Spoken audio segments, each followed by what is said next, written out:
Well, then, welcome everybody to the December 14th board meeting for Irvine International Academy. I want to welcome especially our board members and then parents and also public at large. Thank you for joining us. We do have a full agenda, and so I'll try to keep pace and yet take the time for all the things that need discussion. To begin with, I'd like to call to order then our meeting at 6:02 p.m. And I'll do roll call if you'd signify by saying present or here. Board members, first, I'm going to do them in alphabetical order based on first name. Brett Freeman. Present. Doug Hewson, that's myself, and I'm present. Ethan Kay. Present. Edward Watson. Here. And Glenn Rogers. Here. And I'm aware that Dr. Jolene Smith will not be able to join us. She has a grandchildren's event right now. Miller Zhang, have you joined us today? I was uncertain about you, but I'll just give you a moment. Okay, and Miller also has not joined us yet. If he does, we'll acknowledge him, but we do have a quorum, and so we'll go ahead and move forward. For public comment section, thank you parents and public as well for being flexible during this time of COVID because we're using Zoom as opposed to in-person board meetings. Thank you for those that took advantage of the opportunity to write in written comments through the portal that Principal Chung created for us. All of the board members received your comments. What we want to do is optimize our 30 minutes afforded for comments by first hearing from anybody verbally that's on our Zoom call. When we hit a pause or a lull and we've exhausted those, then Mary Beth will be able to read the written comments for us. We did receive a couple in Mandarin, which were translated to English. And so if you'll permit us, we'll read the English translation if it was your comment. And so would you signify if you'd like to have a public comment? Again, there's a 3-minute time frame so we can get in as many as possible. We'll try to abide by that and let you know when your time's getting close to being up. But if you'd like to address the board, would you unmute yourself? And then there is a utility where you can raise your hand, but Mary Beth will acknowledge you if you'll just state your name.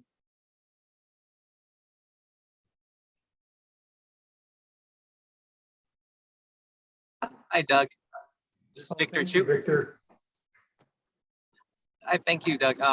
I actually heard that we were able to hire more teachers' aides through the help of the Hope Foundation. So that is wonderful for parents to hear that. As the PTO, we donated money to hire 3 aides because at first we thought we were made aware that we weren't able to use any Hope Foundation money and there's no surplus in order to hire these aides. But now that is possible, that's wonderful. My question is, if that is the case, is there any way that you guys can continue hiring the aides without the PTO funds? Because a lot of parents are concerned about not having at least a part-time nurse on campus. So if the PTO funds can be eventually diverted to hiring a part-time nurse, that would make a lot of parents happy and feel safer for their kids to be on campus. So just please let us know if that is the case and the PTO will either try to raise funds or redivert our funds that were used for the TAs to hire a nurse. Thank you. Victor, and I think we have an agenda item that will dovetail that in and we'll get a good answer for you in the agenda. Thank you again. Who'd like to be next? Would you indicate either unmute or just state your name?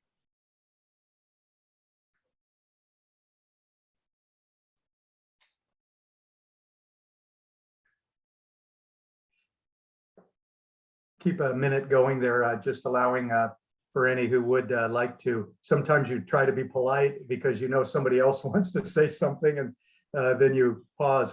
Anyone else, feel free to just go ahead and unmute and then state your name and we'll hear from you and then we'll move on to written ones when we exhaust.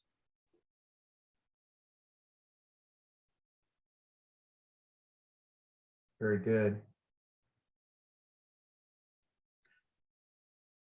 If something comes to mind, feel free to interrupt between Mary Beth's reading of some of the public comments, we'd certainly want to give priority to those of you who are live on this. Again, I want to thank Principal Chung, who took the initiative with those who said it would be more comfortable if we could take our time and submit comments. And so we were able to accumulate many of those all together. Board has been presented with those, but Mary Beth, we've got about 22 minutes or so. Would you be willing to take those and read those to us one by one? Okay, so we have a random selection and we kind of put them together according to categories. The first one is the Jogathon event is going strong, and it's so nice to see all the families coming together to help and donate to the school. I saw on the announcement that the money raised from the Jogathon will be used for library books and to hire a librarian. Given this is a Mandarin immersion school, I have to assume that the librarian should be bilingual so that he or she can assist students with all the books that are available in the library. The one thing I love about this school is the community support. Parents and other family members are so willing to help out and volunteer on a regular basis. Wouldn't it be better to have an announcement looking for a bilingual librarian volunteer rather than using the money that's raised to hire a librarian? I'm sure the school has other needs that this money can be put to better use. Mr. Scott is constantly telling parents how underfunded the school is. Why wouldn't we try to save some money here? Surely you can find some very qualified candidates amongst the family members of the students. Thank you for that. Baby, I love you. Thank you for that. It's always nice to have children's voice on a school board meeting. That was wonderful. Thank you, Mary Beth. And for the person that submitted that, thank you. There is a discussion about librarian in our agenda today. So we'll try to clarify specifically your question on that. Thank you. Ready to go on to the next one? Okay, as a parent who is vaccinated, I appreciate the board approving exemptions of the vaccine if the vaccine becomes mandated. There are always people who have different circumstances than our own, and to think that there is only one path regarding vaccination for every family or child is presumptive and egocentric. In this time when we're all trying to do what's right for our family, we need to be mindful of others. Once again, thank you for the parent with those comments. We do have a part of the board agenda with that. So I'm so happy when these line up where parent thoughts and concerns have something on the agenda. Won't always be true. And just a reminder, if the subject area is not on the agenda for tonight, what we'll do is take note of the question or the comment and then try to agendize that for the next month's meeting. Because we have a requirement, we have to forecast what we'll talk about in our agenda. Otherwise, we violate a board statute. So thank you for that one, both parent comment and your reading of it. What do we have next? The next is in regards to the agenda item of the approval of a part-time librarian position from the K Family Foundation. The comment is, since IIA is a bilingual school and a substantial amount of library books are in Mandarin, please consider candidates for the librarian position to be fluent in both English and Mandarin, so the librarian can assist our students better. Thank you. By the way, board members, these are for your edification as prompts so that you can weigh in on those when we bring them up on the agenda. And so sometimes I take notes because it reminds me of something I wanted to share, but please do just give yourself any notes if you want to comment on these when we have it on the agenda. 2 on the librarian, thank you for that. What do we have next, Mary Beth? In a recent Class Dojo post, Dr. Vo was seen wearing a face shield and standing close to children. Aren't masks required at the school, especially if in close proximity to children? Didn't the superintendent send out COVID guidelines with rules on how and when to wear a face shield? This post also came after the school had announced several COVID cases amongst IIA students. This seems grossly negligent. The only person seen on campus wearing a face shield is always the superintendent too. Thank you. And again, that topic, I would anticipate for multiple months will be part of our board agenda and discussion. So we'll address that when we're later in the meeting today. Thank you, by the way, the parent that made that observation and comment. Let's go on to the next one. What do you have next from our parents and the public? The jogathon says it is raising money for a librarian. Is that the only way the school will hire a librarian if the kids jog for it? Was this a position that was supposed to be budgeted for? Will the librarian be Mandarin speaking bilingual? Because that seems to make sense. Yes, and so we'll get an answer for you on the first part. The second part's already built into the agenda, but the first part about was it a planned position for year one in our school? We'll ask our principal and superintendent to just comment on that when we bring it up. That was really great. What's next, Mary Beth? Who pushed the action item seeking to approve legal exemption from mandated state vaccination? Should it be passed? Isn't it already passed? The verbiage of should it be passed sounds like Mr. Scott's words, just like in the July school tours when he told parents that he expected the school mask requirements to go away before school started. Thank you. And great question again. Thank you, which parent submitted that. That'll get discussed tonight too. And so grateful for that question. This is nice. Thank you. We're about halfway through our period, but we're going to keep cooking along if we may, because I like the pace and we're covering a lot of ground. Okay, it looks like more money from the Hoag Foundation. Will this one include hiring? Will this one include hiring like the last Hoag grant allowed, or more instruments? Didn't this board recently try to hire several new aides for the school, but fail at doing so? Great question. And we'll get to address that because we have that on, I believe that's on our agenda tonight too, to choose to accept the Hoag Family Foundation gift. So great thought. And again, it ties in with librarian and hiring. So very good. Also, you'll hear some of these addressed in brief during our superintendent comments and update section as well. Let's see, what do we have next, Mary Beth? Okay, how much longer do we need to refer to Mr. Michael Scott as Dr. Scott? It has already been shown that his doctorate is not accredited.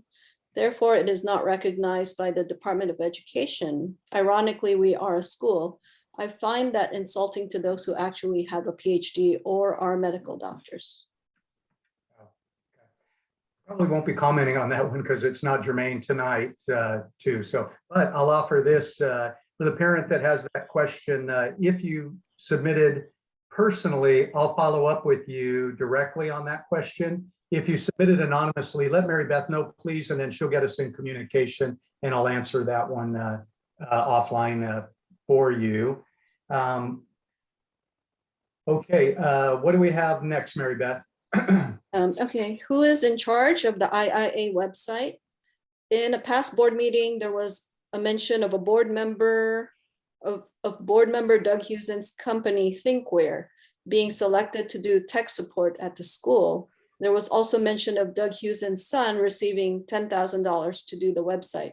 Is this still the case? If not, why is the website far behind other schools' website? Is Doug or his son still being paid? It's been over 3 months since parents brought up this issue to the board and the website is still lackluster. Okay, well, thank you. We probably won't be discussing that one tonight. Directly address the parents that brought it up to clarify for them.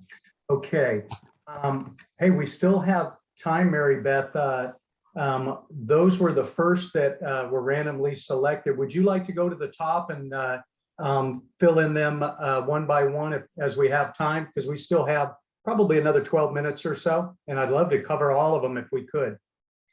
Okay, on the board agenda today, there is an item that states approve legal exemption from mandated state vaccination. Why is the board looking for a legal exemption? Is this based on some data, like a survey or a poll that is supported by a majority of IIA parents? Or is this based on the personal opinions of some board or administration members? As it states on the board agenda, it seems to indicate that the board is against vaccinations and gives a wrong signal to parents, staff, and students. Vaccinations help protect everyone at IIA. As we've experienced quite recently, a single case can shut a classroom down and perhaps even the entire school if the exposure is widespread. While I understand that some people may personally dislike the government dictating what we can or cannot do, this is a public safety issue. Imagine the worst case scenario if the school becomes a hotspot and many students become gravely ill or worse. How will you as board members and administrators take responsibility? As leaders who should be looking after everyone's well-being, I hope that the board will encourage everyone to adopt a personal mandate to vaccinate themselves and continue to follow COVID safety protocols so that our school can continue to operate safely and our children can continue to learn in person and thrive. We are our children's role models and they're watching us. Let's make the right decisions that are based on facts and science. Thank you. Thank you again for that insight and comments from that parent. And you'll hear, since we have a little time, that's a echoed topic. And so we'll probably read a couple more with the time we have remaining. And that's on our board agenda. You're going to hear from each board member tonight on that topic. So very timely. Thank you for raising that. Mary Beth, would you want to go then to the non-randomized ones and start at the top? Sure. Okay, I notice there are not enough classroom supplies and some equipment not working in my child's classroom. How should parents be notified if they need to bring in supplies such as sanitizing wipes, pencils, etc.? Who should teachers notify if their equipment is not working, such as a broken pencil sharpener, laptop not working, charging, etc.? Thank you for, you know what, one of the observations, we spent about 4 hours today with Orange County Board of Education, and they were very impressed with our parent involvement and volunteering. And so this is obviously a parent in the classroom. So thank you for those observations. We'll just simply, because it's not a policy issue, delegate that to our principal to follow up with you. Thank you though. Mary Beth, what's the next one? Why are some teachers exempt from the COVID policy? I noticed some science teacher not wearing a mask at all and other teachers taking off their mask. Are there currently any teachers who have a medical exemption from the COVID policy? If not, why is the school not following the policy, i.e. local and regional school guidelines the COVID policy was based on? Okay, thank you for that comment. It's going to be part of our conversation tonight, and so thank you for that. And again, we as the board appreciate observations from parents, especially when they're related to policies that we have enacted. And so we're grateful for this observation and comment, and we'll reflect on it during our meeting tonight. Okay, the next one's maybe a translated one, but Mary Beth, would you move on to the next one too, please? Okay, let's see, what is this investigation in regards to? This has been mentioned in past board meetings, but what are the details? Is it something or someone under investigation? Oh, great. Yes and yes. I think we, on the way in about 3 months ago, framed it up. We'll be having a conversation on the investigation because it potentially could lead to litigation. And so we'll be giving a small report out tonight because the investigation has been completed. We'll trust Brett Freeman to give a bit of a summary, then more detail on the following meeting, because there may or may not be board action in that closed session. So thank you for remembering that. And we'll disclose a little bit now, then you'll have a full board response to the investigation at the January meeting. So thank you again. Diligence, we appreciate that, and you'll get the details as you ask for. But it may be only summary tonight, details in a month. Thank you. We still have time, Mary Beth, for a few more. Do you want to continue on, Okay. please? Approval, the action item approval of the hiring of a full-time human resources personnel. Currently, IIA does not have any certified school nurse, part-time or full-time. There seems to be daily occurrences of kids getting injured. Most of the time, kids had to report themselves to the nurse station because there's not enough adult custodians during recess and lunchtime. Furthermore, teachers in IIA are teaching and grading 2 classes, twice as many students as in traditional public schools. Teachers do not have enough time to grade and correct students' homework, to get to know their home students better, and to give individualized attention to kids who need additional help in Mandarin or mathematics. Considering all these factors, it is my opinion that IIA should prioritize hiring a full-time school nurse, more teachers and aides, and more recess and lunchtime custodians. HR duties that the current staff cannot fulfill should be outsourced to a third-party vendor. Thank you. Great insight. And isn't it nice that we have parents from such a diverse background of experiences, some with just great organizational, behavioral, business backgrounds that can offer. And, you're going to hear in the action items tonight, the formation of 3 committees where we'll be inviting parent participation. And so thank you. This kind of insight is what really lifts the quality of our school when people participate. We won't be addressing these particular issues in tonight's board meeting, but any that need agendizing for next, I'll go ahead and commit that we'll put those on the agenda. The HR or human resources question is on the agenda tonight. But thank you for, just great insight, great insight. Mary Beth's got time probably for a couple more. If you want to select them out, we'll get those in. Okay, let's see. I do not support COVID-19 vaccination exemptions. If exemptions are provided based on parent choices, then I will remove my children from this school and return to IUSD. Okay, great. That was thank you for sharing your values and feelings on that too. We take the feelings of our parents sincerely, and we're grateful just to keep our finger on the pulse of how each and all of our parents are feeling. Thank you. And that is a topic for tonight as well. Let's keep going if we could, Mary Beth, if you don't mind. I'd like to squeeze in a couple of more if no one objects. Okay. I was wondering why there isn't time at each board meeting for the principal to give an update about the school.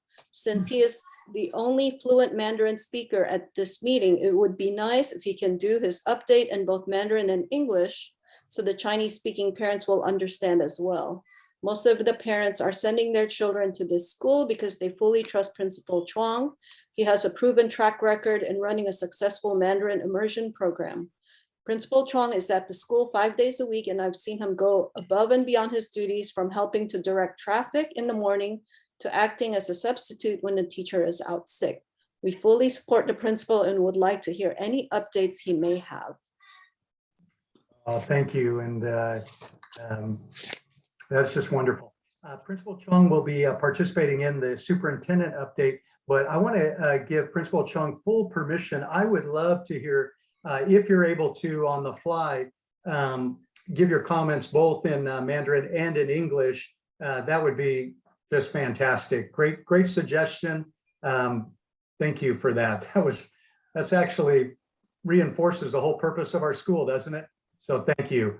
Let's go ahead, Mary Beth, if you can squeeze in at least one, maybe 2 more. When serious disciplinary actions such as missed recess and being sent to the principal office has been taken, parents should be informed on the day of occurrence rather than finding out by chance in the future. Thank you. And we won't have a discussion on that, but I think common sense says that makes sense. And I believe it's probably already part of our policies to do so. So if we missed one, our apologies. But Principal Chung, if you get a chance to reinforce our policy for that particular parent, if it's not an anonymous comment, I would be grateful for that, because I know that's your desire to keep parents fully informed, especially with discipline. We have time for one more. Let's go ahead and select one, Mary Beth. And again, I'll say thank you to all the parents. Every comment, even if yours was not written, evidence of these comments to me says we have a very highly involved parent community. Thank you for that. But be assured all of these are received by all of us board members. Mary Beth, how about one more? Okay, is there a way that public comments can be recorded, published, and shown if any action has been taken to address a concern brought on by a parent? It seems like public comments have just been parents stating a concern, being acknowledged by the chairman, and then there's no follow-up taken, at least not publicly. Many of these concerns are shared by multiple parents, so it would be nice to let all the parents know that a particular issue has been resolved or currently being addressed. Oh, great suggestion. By the way, that same question arose with our meeting with our oversight governing entity, the Orange County Board of Education. We track these, but we'll take a little action on that one. I'll figure out how and when we put out broadly the answer to a question. And we probably will not answer every question broadly because the audience isn't appropriate. It's a single question for a single person, but we do take heed. I do want to do that so that a question that applies broadly, we get the answer out to everybody. And so we are tracking every question, every issue. Some of them span multiple months. And so we will get you conclusion on those. And I think that's how we continue to, in the dialogue, build trust with one another. So, well then, thank you to all of the parents especially and others who have made public comments. We're about to go into a closed session. The purpose again is a discussion in anticipation of litigation. We'll report out of that the status of our investigation. In this one, we're going to have board members only.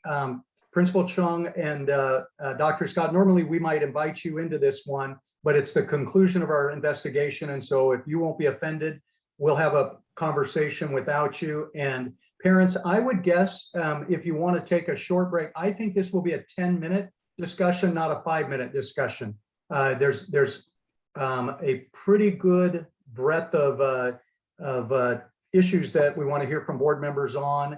And so if you would, we'll start back at 6:40. We will not start earlier. Even if we're out of session, we'll wait a couple of minutes till everybody's back. And so if that's acceptable, Mary Beth, would you put our board members into a separate room? Parents will return in about, well, exactly 10 minutes, 6:40.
Okay, sorry, everyone. I had to move you back into the main session.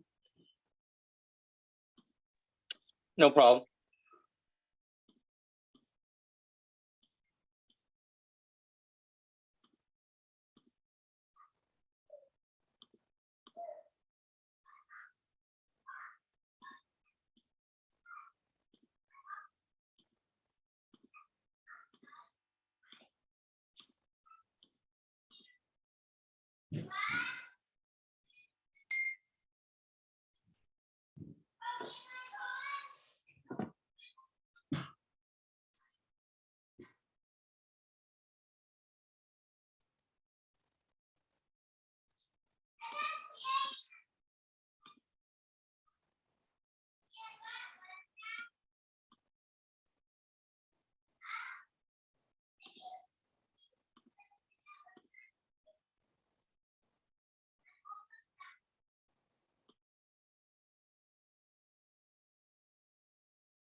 Recording in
There we go.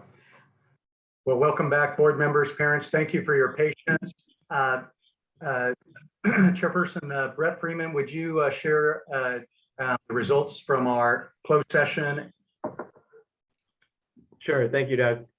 So several months ago, we received some complaints from a parent that suggested there may be some litigation forthcoming. As a board, we considered the complaints and took them very seriously, and we wanted to make sure that a proper investigation was done. So we hired a third party to do that.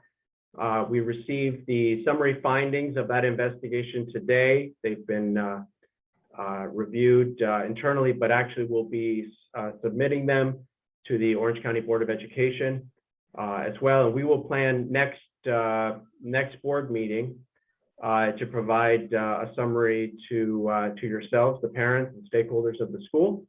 So please look out for that for the next board meeting. Thank you very much. Thank you again. Appreciate that. At this time then, we have the opportunity to have a pledge of allegiance. And I always kind of like take that role. I don't want to presume I always get to do that. Is there a board member that would like to lead the pledge of allegiance? I just ask if you want to do that to just please say ready, begin, and then don't listen to us because we'll throw you off. Just keep leading out. But is there a board member that's interested in that? Ready, begin. I pledge of allegiance to the flag of the United States of America and to the republic for which it stands, one nation, under God, indivisible, with liberty and justice for all. Thank you. Thank you very much, Board Member Watson. Beautiful. Your voice and cadence is much better than mine too. Next, board members have received minutes from our prior meeting, which was actually 2 months ago. And so in accordance with AB 361 and Government Code 54953E1, we've been operating under the abbreviated teleconferencing procedures, which have been granted to us in this emergency season. Is there a board member that would motion to accept our previous board meeting minutes? Yeah, Doug, I motion it. Glenn? Okay, Glenn motions. Second, please. I second Board Member Watson, Edward. Thank you. Then we're going to take a vote, but we're doing it now in accordance with some new process where I'll actually do it one by one. And so I'll just ask for your A or nay. And again, going alphabetically from first name, Brett Freeman. Yay. Doug Hewson is a yay. Ethan Kay. Yay. And you can say yes as well. Edward Watson. Yes. Glenn Rogers. Yes. Motion passes unanimously. Thank you. Now we are going to enjoy an update from Dr. Scott and Principal Chung together, and I've been looking forward to this.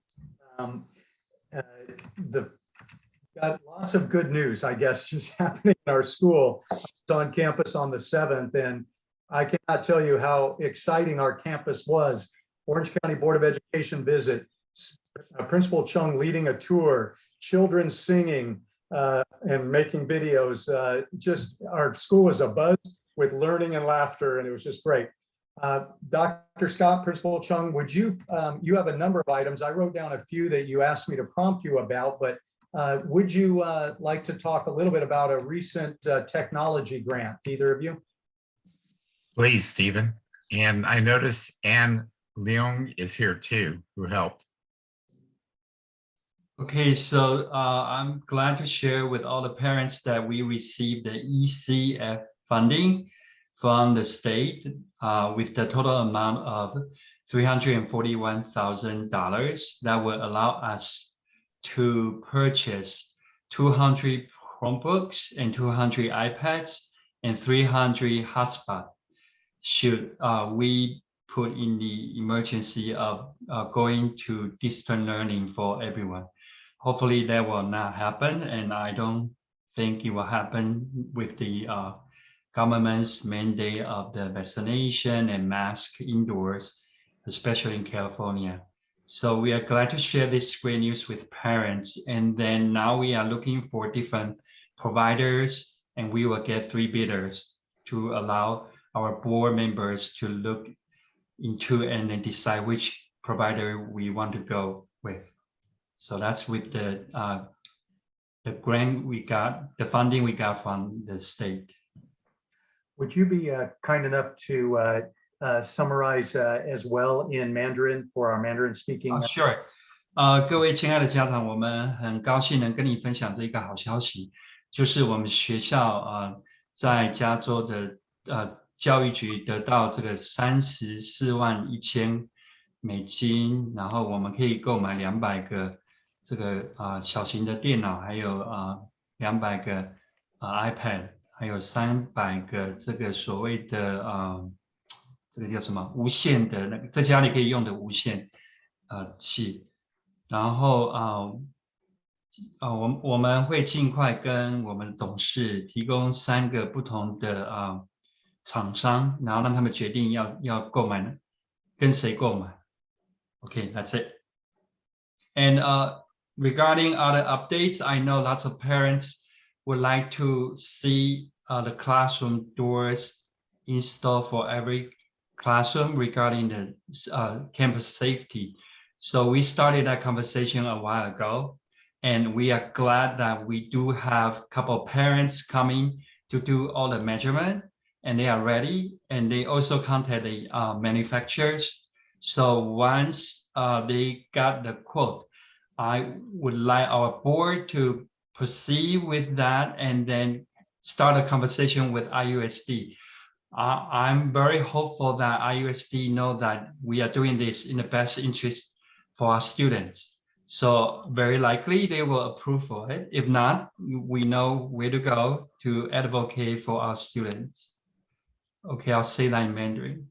我知道有很多家长希望说我们每个教室都有门，然后呢能让这个校园更安全。那我们也很荣幸有几位家长到学校来量每个教室需要装什么样的门，然后现在我们就等他要估价说大概要多少钱。那等他们有这个估价单给我们，我们请董事跟尔湾学区的他们的董事跟他们讲说我们的学生有这样的需求。那我相信尔湾学区知道我们是为了所有学生的安全考量，我相信他们是会投赞成票让我们装这样的门。希望能越快越好。Okay, that's it. Thank you. Don't go too far because I think it'll be a little bit of back and forth between you and Dr. Scott. Could we have some board members? Would you like to comment at all on this is your time to comment? Before we go to that, can we introduce Anne Leung, who Hi, wrote? everyone. Great. She's with the PTO and initiated the grant with, and Stephen was contributing. And would you like to add anything? Sure. I don't think so. I want to say it's a federal fund, not a state one. Oh, got it. Thank you. About the taxes. Oh, I think I'm gonna wait on that because we still are trying to iron out the details on the taxes. I can share a little bit background I know. So PTO's concern that even we got the grant, but unfortunately the grant cannot cover the taxes. Well, I think it's a little too early to say because there's a lot of fine print. So we're trying to get that ironed out. And I should, once I get written confirmation, I will share that with everyone on exactly how much we need to pay and how much we don't need to pay, because they do cover certain things and not others. So thank you very much, PTO, for initiating this grant. Thank you, Stephen, for helping them to complete it. It's a real bonus to the school and it allows us to free up funds for other purposes. Thank you, and very much to the PTO. board members, if you have anything to add. That's great news, guys. I have a question, actually. You said some of this grant would go for the doors, right? So since the school is on, There's no grant money for the doors. oh, I thought Stephen was just saying something about the doors. Oh, I was mistaken. Okay, I'm sorry. Yeah, actually, when we come to facilities, there's a motion to have a committee for facilities. That's a great time to talk about doors. Yeah. Are the doors something that the school will need to fund, self-fund? Yes, but we do have an offer from a donor of $10,000 to help towards that, and they've already helped us with some of the initial engineering. So I'm sure we'll be able to work it out if we can get agreement with the IUSD. Well, thank you, Ms. Long. Thank you for initiating that. Wow, that's so exciting. It's heroic when parents participate like this, and wow, that's all I can say. Let's keep on that wow kind of theme. Talk to us a little bit about the concept of a jogathon and paint the picture for our board members, if you would. Some of them may have been there. Lift your hand, board members, if you made it to the jogathon. Through video. Brett made it? Okay. Through video. So I noticed that we have Parisha is here, Gessie, and Zoe Recenti. And did Sarah Dagley show up? The three of teachers are the ones that initiated the jogathon idea, did a tremendous job of organizing. I don't even think their work is done yet. I'd like to give them an opportunity to share anything that they'd like to share. I know we don't want to make the board meeting go over long. I apologize for that, but I think we should recognize their great work. Zoe or Parisha, would you like to share something? Hello. So the Jogathon this year, we used a website called Pledge Star to collect all of our online donations and record our offline and online donations as well. And at the moment we have 32,000-ish, and we're still receiving donations. So that's where Michael Scott was saying it's not quite finished. So all the PERLAC pledge donors were sent their donation request, and so we're still receiving some money. If we get everything sent in, it should be about 37,000, I think, from what I've seen. That's just assuming everything that was said to be given to us will actually be given to us. And so the Jogathon, for anyone unaware, is an event that most schools in our area do about yearly. And the students run laps and get pledges from their family and friends and their parents and everything.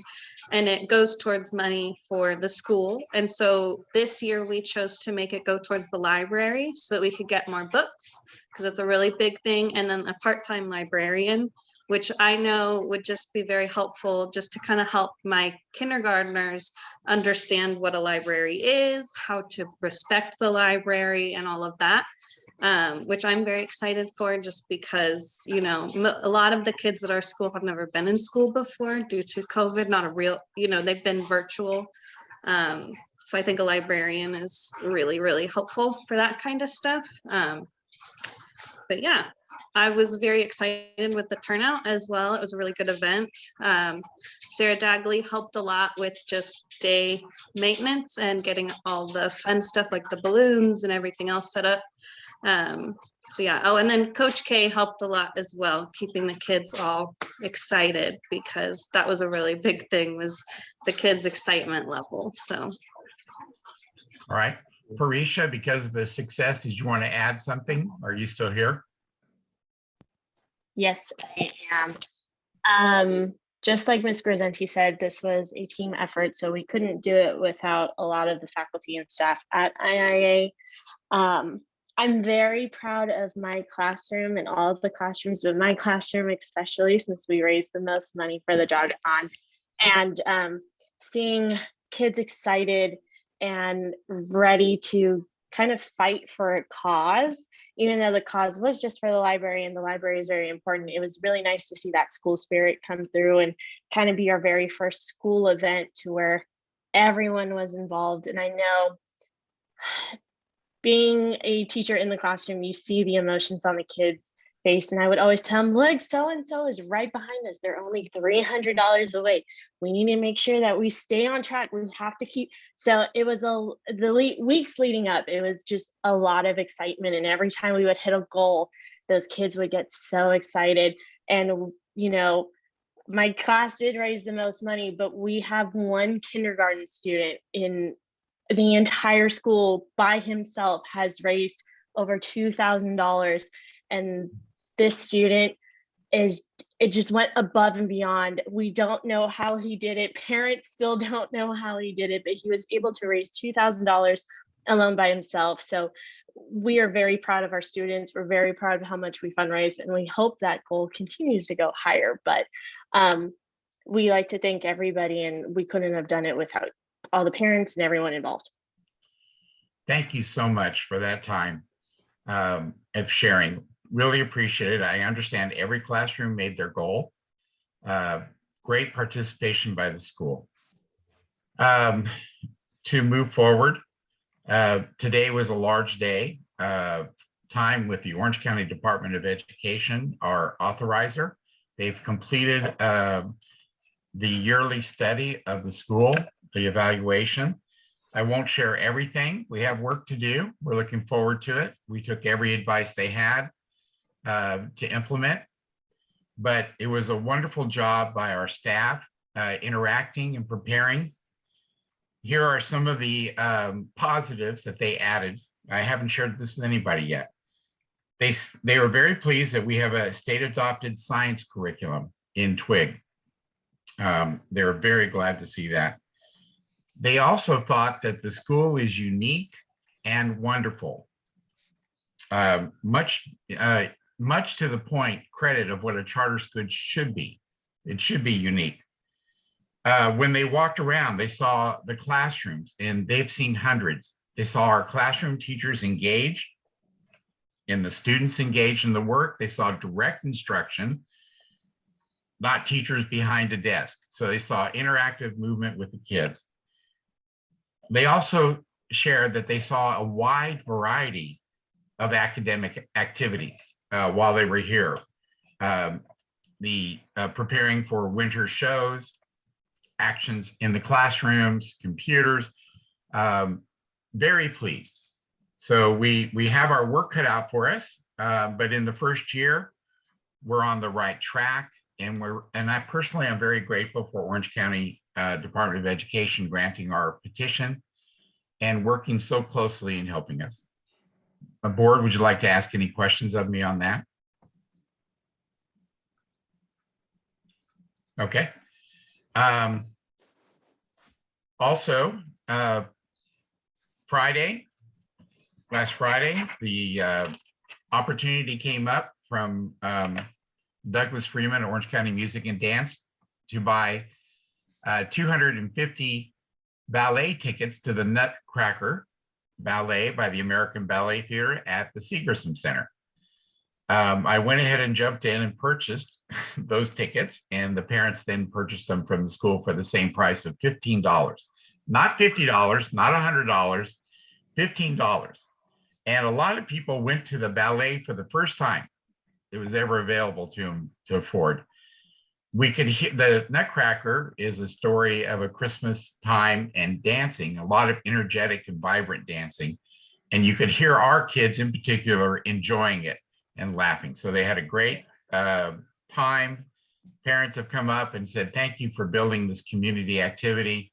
And with the Jogathon, with the Nutcracker Suite, I think our school is starting to develop a culture of enjoyment and camaraderie. Finally, we are looking for more parent involvement in the school. We have heard that message, but it's part of our petition and part of what we want to do. So today we're going to be speaking about the a school site council that's going to give 5 parents a chance to be involved on a committee that will look to the suggestions and ask for future activities. We're looking forward to that being involved. That'll be explained later. We also need facilities to help with negotiations. We are on a great track. Irvine has mentioned that they agree with our numbers and projections for next year's students. There's no question on that anymore. But Prop 39 can be a lot of negotiating. Doors would be a part of that. So we're looking for the committee members to join and help us with that. And then the third committee would be technology because of all the income that has come in. And we know that technology is going to be a part of the future for us. And a committee that will work, again, we'd love the parent participation to move forward, find more grants. I mean, I'm just amazed at the success of the PTO. And the web page. We had a volunteer that was working on that. It didn't work out. So we go ahead and move forward now and have the technology committee work on creating the web page to be more effective. And thank you for Glenn starting that, taking it over from me, giving us our start on that. We're looking forward to moving forward.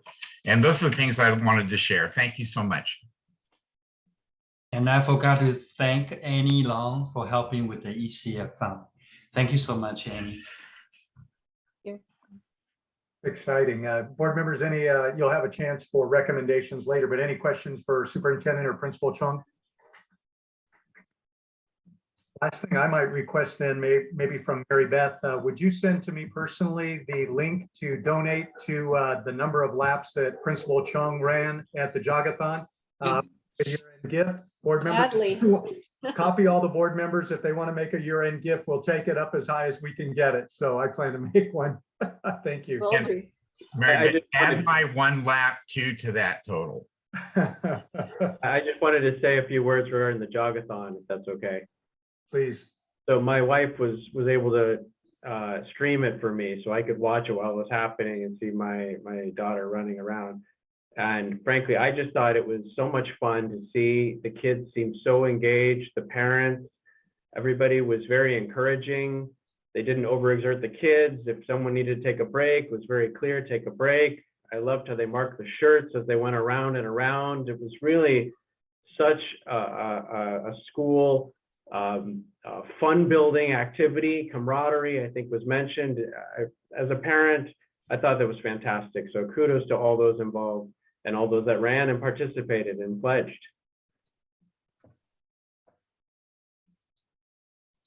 Great report. Thank you. Moving on then, our business and fiscal update will be presented by board member Ethan Kay and Delano Jones, and then it'll lead into our action items for our board agenda.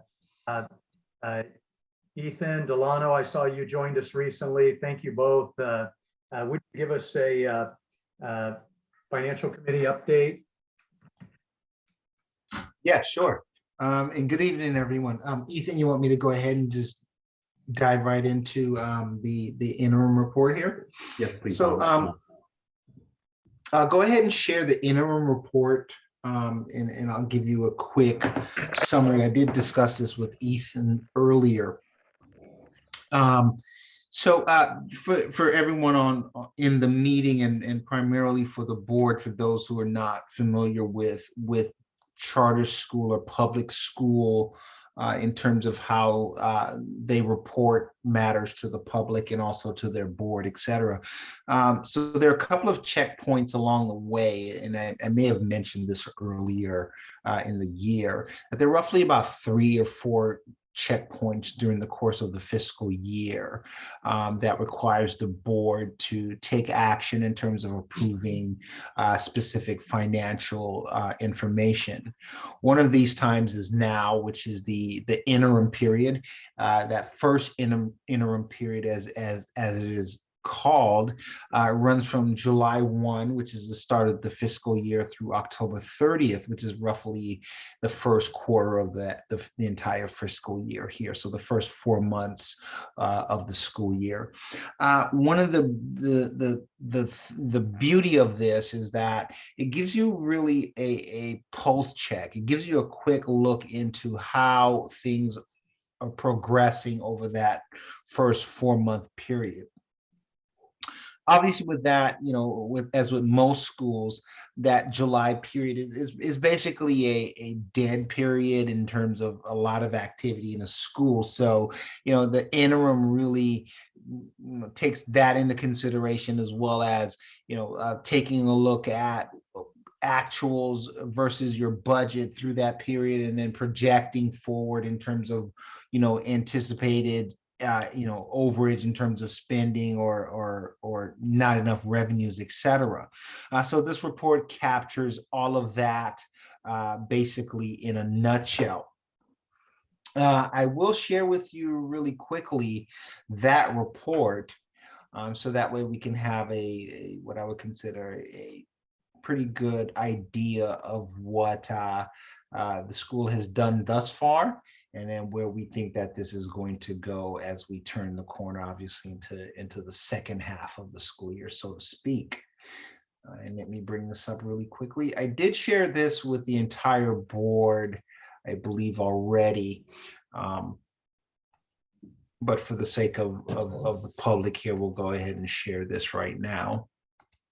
Lano, as you're sharing and walking us through that, and parents are observing as well, I'll let parents know that this document, along with one other that you provided, the check register for the period, are through our website, in the accountability tab, inside the budget folder.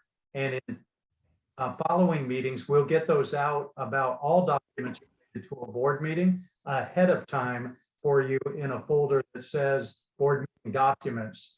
Awesome. Perfect. We're improving our process. Thank you. Let's go ahead and continue. So parents, you have a copy of this available to you on the website. And then before we dive into this, also the monthly financials as of October, which were shared, I believe, at the last meeting, is representative of this particular document. This is a compliance document. This is a document that the authorizer uses, again, for their purpose. So this is their document that we're completing here. I will apologize for the busyness of this document. It's not easy on the eyes, not easily to follow along, but I can show you on a much more rolled up version these numbers here, these actuals, etc. But I want to show you the spirit of this document and what it actually means, and why your authorizers use this as a, if you will, as a measuring stick, as a pulse check, as I said, or as a temperature check or gauge, for how things are going within that first quarter of the fiscal year. Just to really give you a quick heads up on how this document is structured and laid out. This has your adopted budget here. So this would be the budget that you're currently operating under. It breaks things out, your revenues and expenditures, into two categories here, your unrestricted sources and then your restricted sources as well. Both revenues and expenditures are built that way. And then obviously it will total in this column. Then it will break out your unrestricted actuals, as I mentioned, through October, and then also your restricted actuals as well. And then it will give you your total actuals. We will primarily focus on this column here, the actuals. And this column here in terms of total budget. So these will be the two columns that really tells the tale of where things are and how things are progressing. The remainder of this will be if there was an adjustment to the budget in terms of a new budget that you're proposing for the interim period. We're going to use that same budget here for now. And again, obviously, we'll talk more at the finance committee level about any adjustments that we'll make as a result of what this interim represents. And then obviously here, these will be the variances, et cetera, as a result of that. The rest of this document shows projections going forward in terms of your first year versus your second year and your third year. So these are the out years here in terms of budget, budgeted revenues and expenditures, and obviously, you know, any impact to the fund balance, et cetera, or your net position.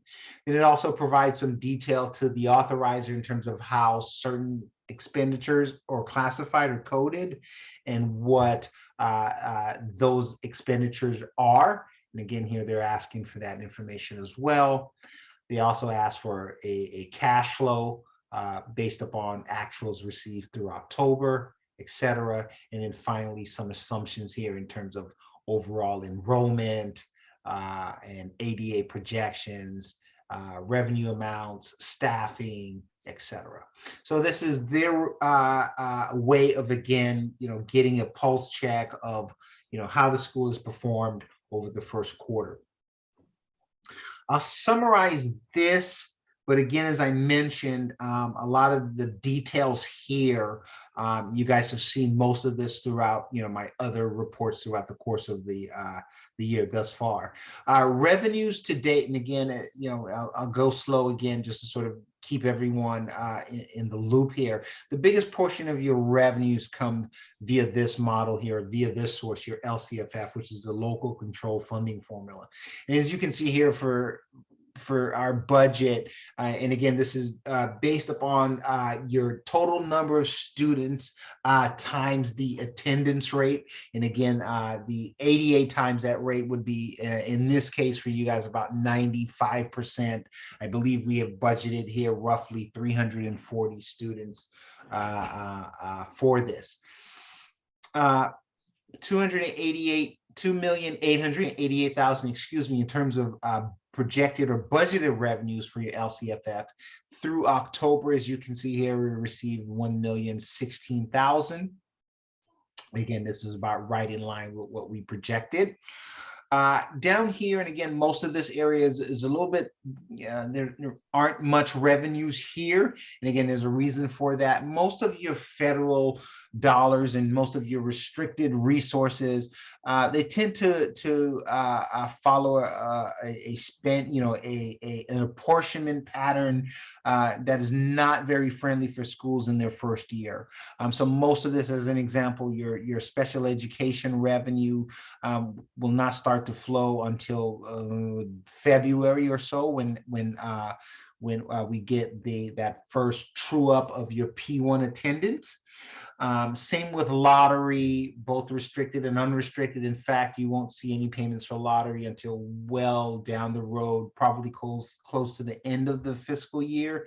And more than likely, we will have to accrue those revenues at the end of the year anyways, because you will not have received most of them. Your total state revenues here, we have budgeted 271,000. As you can see here, through October, we have not received any state revenues at this point, outside of, again, here, your LCFF payments. And again, that's just par for the course in terms of timing, because you are a new school. Down here in your federal revenues, the only source of revenue that you currently have is the portion of the public charter schools grant. For this year, that is 270,000 that we have here budgeted in terms of revenue. And obviously, this is a grant that encompasses 3 years.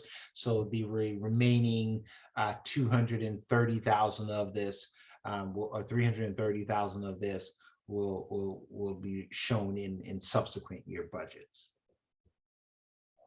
Local revenues here, and this is a combination of all of your foundation grants, donations, after-school program, things like that.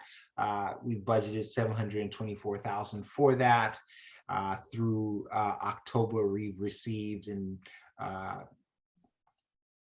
409,960. And again, here are total actuals for all of our revenue sources. 1,444,000. Again, you can see here our budget is $4,154,000. And this is the entire budget for the year here, including all our revenue sources, $4,154,000. On the expenditure side, again, you can see salaries that are budgeted here, 1.4 million. Through October, we've spent 338,000 on certificated salaries. For classified salaries, we've spent 251,000. Our budget for the year is 986,000. On the benefit side, we've spent 135,000 in all of these categories that you can see here, both restricted and unrestricted. Our budget calls for expenses of 576,000 for the year. Down here in books and supplies, and again, I want to point out that these are the program expenditures. And when I talk about program expenditures, I'm talking about, all of your materials and supplies for your classroom, right?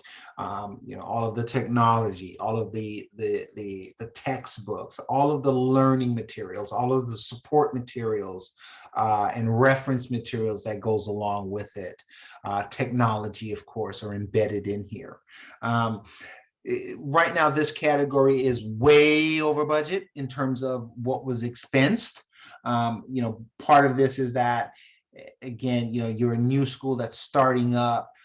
There's really no way to if you will, sort of get a true idea of what some of these fixed costs or what some of these costs are for some of these items.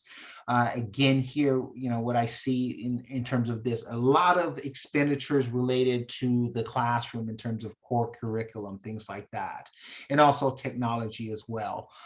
If you look here, we've spent roughly $463,000 in terms of program expenditures in all of these categories. Our initial budget was $311,000. So obviously we're way over budget on this to the tune of roughly $223,000 here. One of the things that I mentioned to Ethan today during our call was the need for us to now go back to the table, because this now becomes what I would consider something that we must address before we can actually go forward, because we certainly don't want this to break the budget in that sense. But at the same time, we also want to make sure that all the resources and all of the needs of the school are met. But we must do that in a very strategic way, which is why it's important for us to go back to the drawing board and reassess this particular category in terms of what are the actual anticipated expenditures that are still out there, and how do we compensate for those? Are those expenditures that we can actually push down into next year, or are there real needs for this year? I think the answer to both of those questions is yes, yes, no, and no, right? Meaning that sure, there always will be needs. Are there things that are needed now? Absolutely. Can some of them wait until next year? Possibly. No. Yes. Right. So those are things that we will vet and discuss at the finance committee level. We'll, and because again, as I mentioned, we must have, a way forward with this particular category. But it's one of the trickiest because it is the most important category outside of your salaries and benefits for your employees, because this is where the rubber meets the road. This is why the school is here. And this is, these expenditures reflect that. But now we have to make sure that the budget for this particular category lines up with these expenditures in a much better way. And that probably means that we'll probably have to, have a hard conversation about, are we cutting from elsewhere? Are there other resources that we can bring to the table that we do not currently have here to boost up this area again? Because we want to make sure that we lend maximum support to building out the program in the best way possible. As we move on down, without belaboring that point much longer, you can see here in terms of our overall expenditures in our operational categories here, total actuals of 232,000. Our budget calls for expenditures of 730,000. this area here, some of these expenditures, they're a little bit slow in materializing from time to time, just because of timing of when, we're billed for certain things like that. So it's, right now we're roughly 232,000 in, which is well below our budget, which is great. I certainly like to see that. These expenditures here obviously managed a little bit better in terms of, we know more in terms of how to project for these versus these other expenditures up here, which, and again, I know some of these, 3 months ago, the price for a computer was probably, $20 to $30 less than it is today. Just because of inflation and what we're seeing in the marketplace for that. But down here, these costs are a little bit more fixed. We have a better idea because most of them are contracted services and things like that. Right now, we have not taken any depreciation expenditures. We'll do that at the end of the fiscal year. That's the reason there are no actuals there. No other outgo at the current moment in terms of any contribution, things like that. We do have a small amount down here in terms of transfers for maybe any unfunded special ed costs that may come up, but because you're getting most of your revenues directly for SPED, I don't anticipate any expenditures there. Bottom lining this, if you look at our total budget here, we've budgeted $4,061,000 in terms of expenses for this year. Currently, we have actuals of $1,421,000 through October.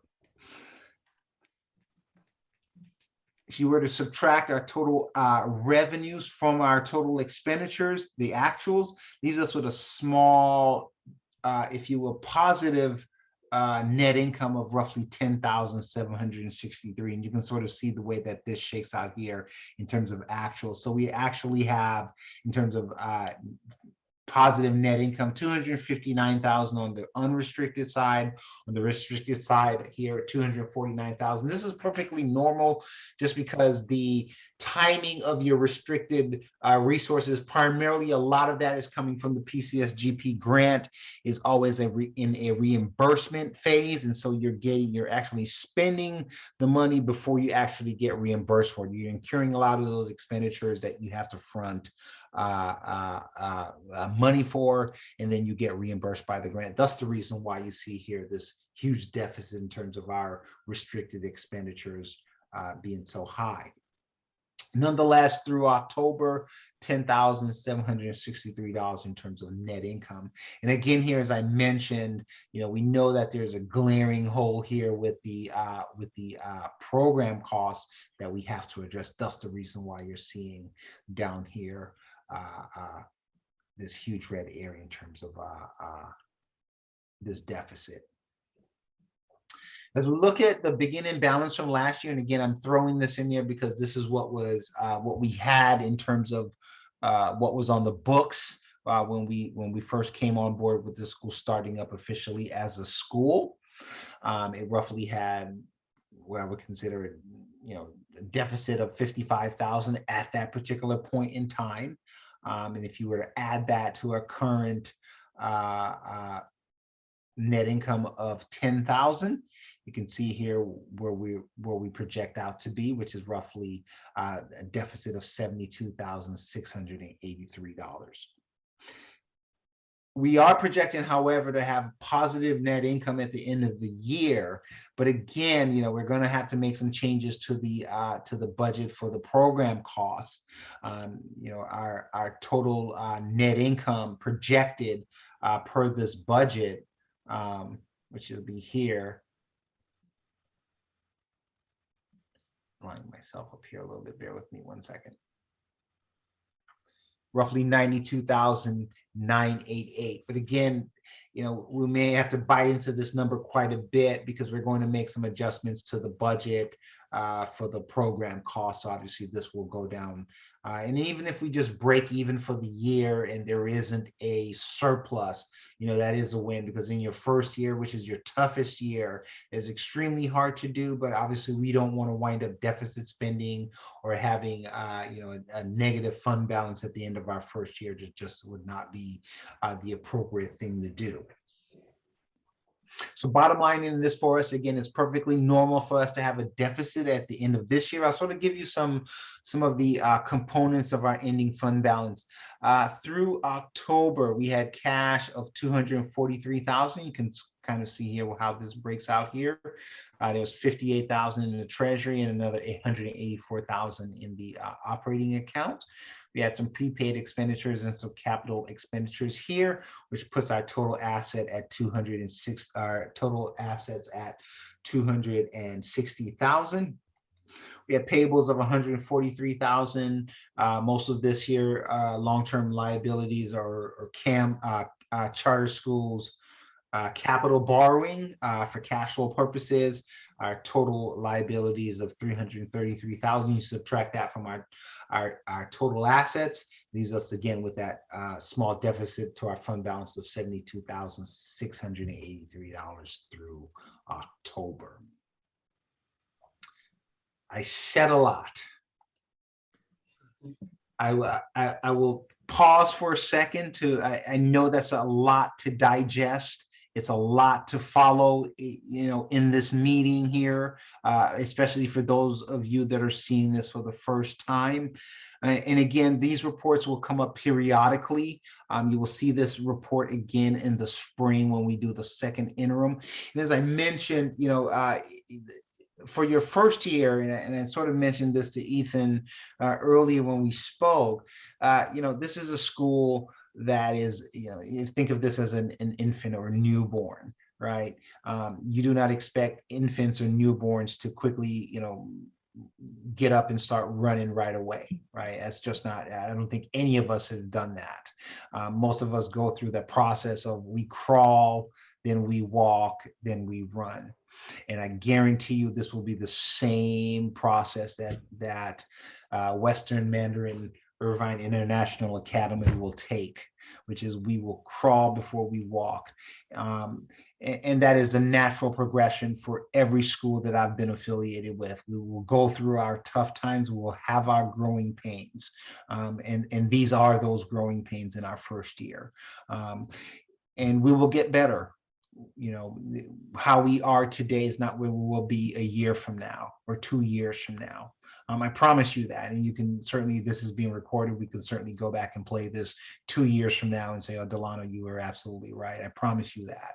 If we do the right things, though, that is the caveat here, right? If we budget properly, if we make sure we're mindful of our expenditures, if we make sure that, we're fiscally, if you will, conservative in our approach to this, right? If we do all of those things, what I said will come to fruition.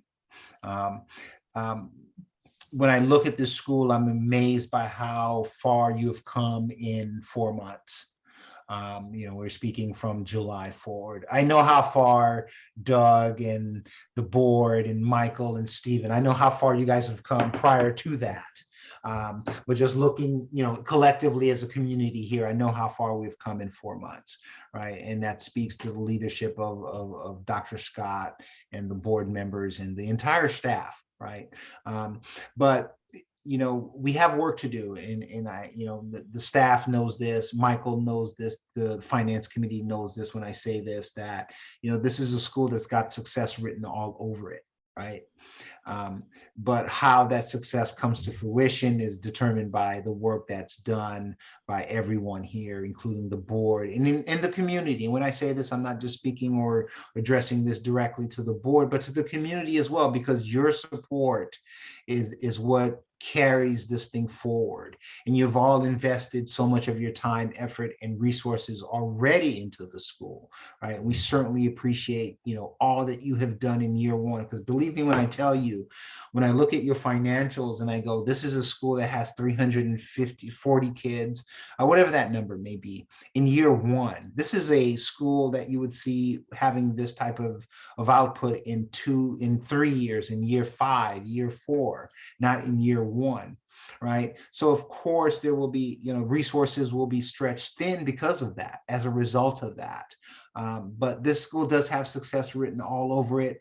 I don't care what anyone on the outside says, my professional opinion is that the school will be a beacon within the Irvine School District and within Orange County.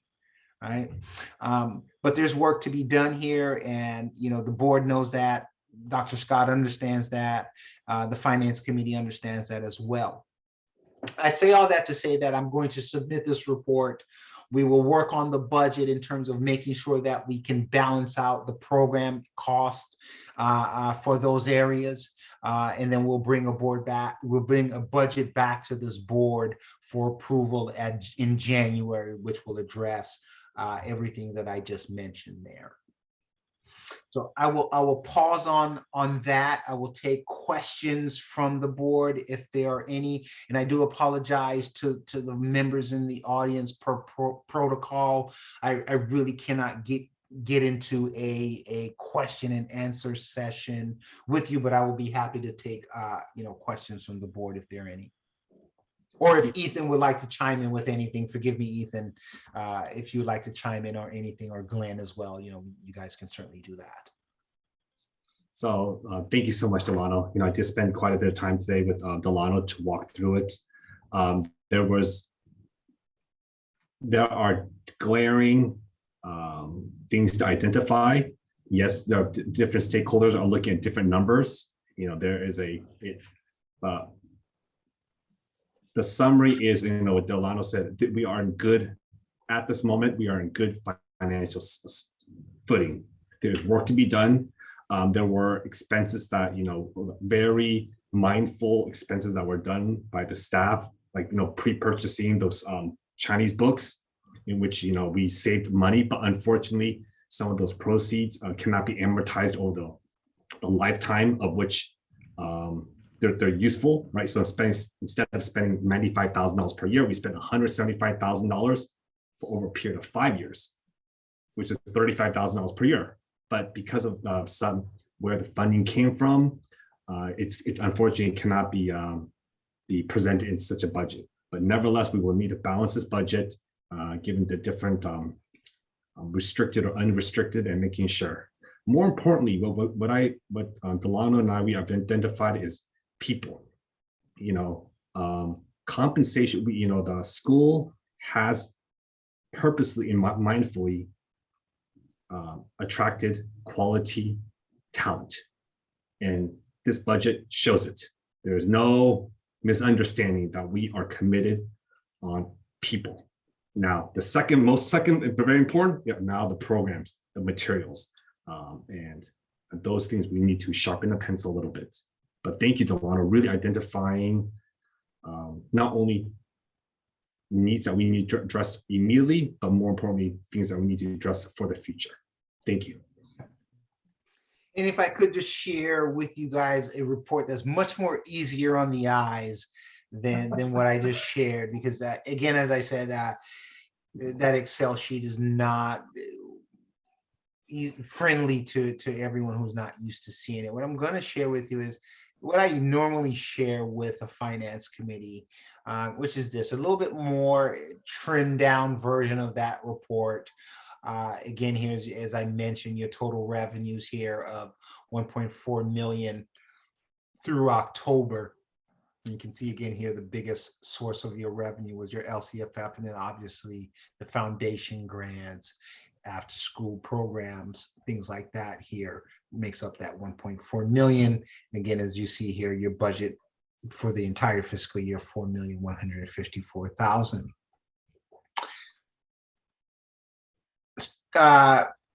Ethan mentioned, the commitment to staff and things like that in terms of salaries and benefits. As you can see here, what we spent. And as I mentioned, this is the elephant that's in the room in terms of our program costs.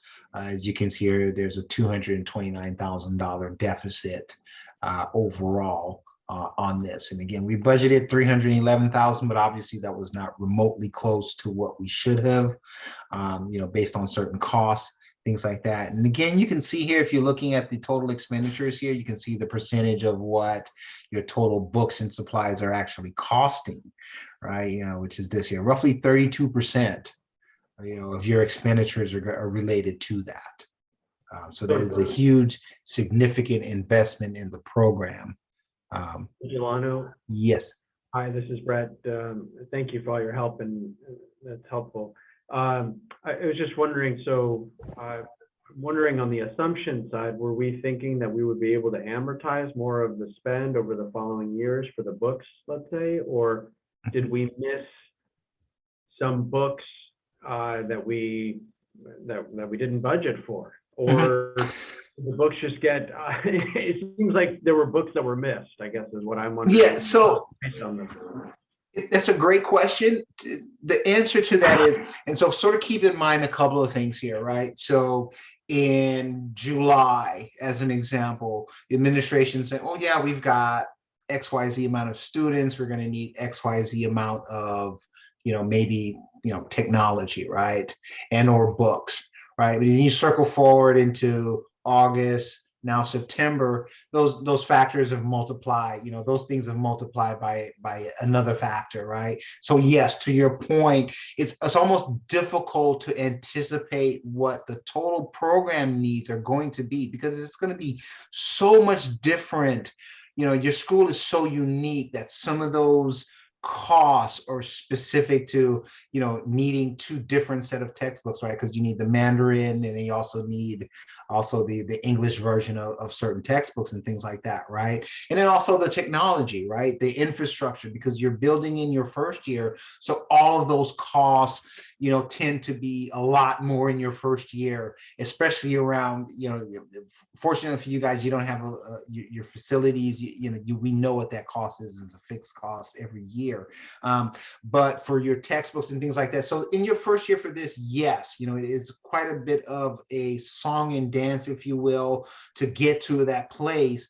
But again, also we must be mindful and sort of look down the road a bit. And if I can sort of put it in this context, Brent, that it's important for us as as part of the integral part of the school to make sure that we're looking around the corner and down the road when it comes to our expenditures and anticipating what those needs are going to be. This is a great learning experience for your administration in terms of, again, looking at, hey, we have, what are the needs, right? It's easy for me to put numbers on a piece of paper, but I want those numbers to be as real as possible to come to life, right? And so, that challenge to the administration is, when we look at the program costs, my question that I would always ask is, are all the needs met? Do you have everything you need? And I'm sure the answer will always be absolutely not. We could always use more, right? But however, for our budget, we have to make it work this way. Right. And so that's that piece where, more discussion and more conversation about needs that are coming down the pipe, whether it's, for next month, or maybe even towards, the spring, towards the end of the year. There may be other items in here that we don't know about, that even the administration could not have anticipated, right? Because sometimes you can plan for everything, but, did you plan for rain? Or something like that. And the answer is yes, we did, but we didn't plan for a flash flood because we weren't expecting one, right? That kind of thing. But I think we have captured here the spirit of what the school brings, which is it's a unique program, and so some of the costs are going to be unique. Some of the challenges are going to be unique. But what's not unique is that you're not the only ones in your first year that will struggle. I'll tell you that is par for the course with every single charter school, is that first year. This sets the baseline for next year then as well. Yeah. So next year, what tends to happen here is this, because we'll have a baseline, number one. Number two, number three, what we can anticipate is that, okay, we know that some of those costs for this year will not roll into next year because we will have already made those purchases. Short of adding additional, to compensate for new students, we now have a foundation, right, in terms of technology, the Mandarin resources that you will need. And I imagine that grows every year because you're adding a grade every year, just about, right? And you're expanding in terms of the number of students. But we will have a solid baseline because we will have made so much in terms of purchases this year for that, some that were known and some that were not known. Right. And that is just sort of par for the course. I think if you were to ask Dr. Scott 3 months ago, did he need 100 more, Chromebooks, he probably would have said, no, we have plenty, or we have ordered plenty. but lo and behold, the needs are greater than he anticipated at that particular point in time, as an example there. Great. Thank you to you and Ethan for your work on this. Appreciate it. No problem at all. Any other questions from the board? All righty, so this is a compliance report that you will need to approve. And I believe it is on the agenda that way as well. And also, as I mentioned, you will be approving the budget as well. But we know that the budget that you're approving tonight is just a mere formality, because we'll be bringing back a budget in January again that will, true up the program cost a little bit more. And that's something, looking forward to working with the finance committee on that, because that is not just Dr. Scott and Stephen's challenge, but the challenge also of the finance committee. Thank you, Delano. We'll be approving, that's budget action item number 1, to accept this report for our Orange County Board of Education and the budget as it stands. So we'll do that together when we enter into our action items. Prior to that, though, Ethan, I think you have another bit of information for us as you're seeking to grow the finance committee, which will also become an action item. But you want to tell us a little bit about the committee's growth? Wonderful. Thank you so much. So I've been working with the head of the PTO, Shishong, and we have identified a candidate, Peter Shi. And I spoke with him, and I believe he is going to be a great addition to the finance committee. He has 3 children amongst the different age groups at kindergarten, 2nd grade, and 4th grade. Very involved. Really want to see the success for the school, and complete alignment of, I believe, representation of the parents, the administration, teachers, and all the stakeholders. And so we'll be. My recommendation to the board would be to add him officially to the finance committee for a period of the remainder of this year, and so it becomes a year-by-year approval. Anything else from the finance committee before we move on to those actions? Nothing else. Great job, both of you. Delano, of course, you can stay on to hear it approved and then drop off, but thank you very much. We're going to move then from our business and fiscal update to our board agenda. And first up is the approval of the 2021-22 first interim financial report and budget. Could I ask, perhaps, maybe it's appropriate from the finance committee chair to make that motion? I motion to approve. And since I'm part of that committee, I'll second that. So Ethan makes the motion, Doug Hughes in seconds. Let me take it in order of sequence again. Those in favor, please say yes or aye. Brett Freeman? Aye. Doug Hughes is a yes. Ethan Kay? Yes. Edward Watson? Yes. Glenn Rogers? Yes. And then, of course, we already noted that Dr. Jolene Smith and Miller Zhuang are absent tonight. So motion carries unanimously. Second, could I have a motion, perhaps also from the finance chair, to nominate Peter Shi to join that committee for the remainder of this year? And I believe we'll have the opportunity to re-up all committee members next year. I motion to approve. Have a second, please. Glenn, second. Thank you very much. I'll take a roll call vote. Brett Freeman? Aye. Doug Hughes is a yes. Ethan Kay? Yes. And Edward Watson? Aye. And Glenn Rogers? Yes. Thank you. Motion carries unanimously. Thank you. Next up, Michael, Dr. Scott, we're having an action item for the approval of a part-time librarian position, less than 30 hours a week, and tied to it maybe some private funding, which is really exciting. Would you like to let us know about this? And then are we taking action on this one tonight? Let me ask you to unmute real quick and then give us a summary, please. Okay. A great school is known by a great library.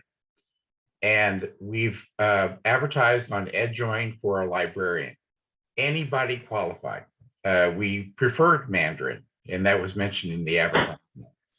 We're using the same standard as other public schools do, requiring a library certification, and we'll accept people if they will work towards that. We do have great volunteers. You see the books on the shelves. A lot of volunteer time has gone into this. And the K Family Foundation has offered to help in funding this position, but we do want it to be self-funding from the school. That is the goal. Finally, we do have an on-staff person that is a Mandarin speaker and has worked with libraries. And we will be adjusting her job description to spend time in helping the librarian. Again, this is open to any position, anybody who wants to apply, and we're using the standard protocols of a school librarian qualifications, and we've advertised on EdJoin if anybody'd like to look on. We do have some candidates already. Board comments or questions for Dr. I have a question. The on-staff person that you just mentioned, it is someone that has another role, and they're going to be the assistant to this part-time librarian? I don't know if being the assistant would be the right phrase. Maybe partner would be better. And yes, they have several roles. Very busy person, a big personality. I don't want to release it yet until everything is completed, but they do have experience with Mandarin library needs. But they wouldn't be able to be the librarian already. They don't choose to apply for the job in that respect.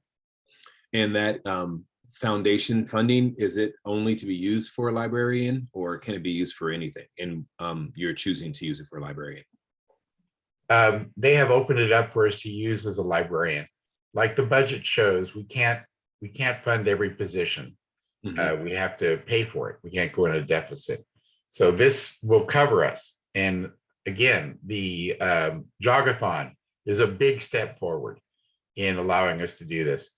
As would be, we've requested $1,000 donation on the Dragon Wall for a scale. All of these factors that we raise, it helps us pay for the things that our budget in a first-year school just doesn't have room for, with 330 students. So we're trying to put in place, fund these positions, and it grows with the school as we grow. Might you be able to comment on the public, one of the public comments about seeking a volunteer librarian or something to fill that role? I know you've thought about it. I imagine you've thought about it. So any comment on it, I think, would be helpful. Yeah, if somebody would like to talk to us, we could use a part-time volunteer librarian right now. We've got, come on in and help. And you see the library's in great shape. It's prepared because Sunny U has had volunteers helping and others. So we're all for it. But the operations of running a library takes a consistent person if we're going to be a great library. So we need to have regular hours that we can count on, so that first grade is this time, second grade comes this time. We also are going to have an accelerated reader program, which allows the kids to pull books according to their testing and how they're reading. Things that a trained librarian would know, and they're available out there. But if a volunteer has those skills, please come. We'd love to talk to you. Maybe I can say something now on behalf of K Family Foundation. So now as a board member, on behalf of K Family Foundation, we see the vision of the Irvine International Academy. We understand the growing challenges, especially on the labor aspect. That's generally something very difficult to fundraise. The KFF has always been there to partner with the community and support those very challenging needs, which is, and in the spirit of a great school requires a great library. In order to fund it up to manage and have a high quality STEM program, it needs a proper library. It's not just STEM is over here, library is over here. It's cohesive, and looking forward to really supporting the school as it continues to grow. Thank you. Thank you.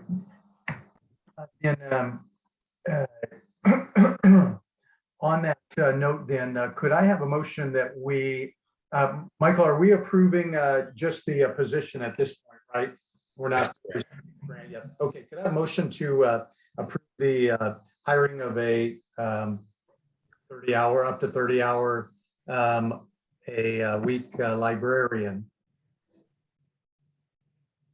Motion to approve. Thank you. And then a second, please. I second. Oh, yeah, Edward Watson, second. Let's go ahead and take our vote then by name. Brett Freeman Aye.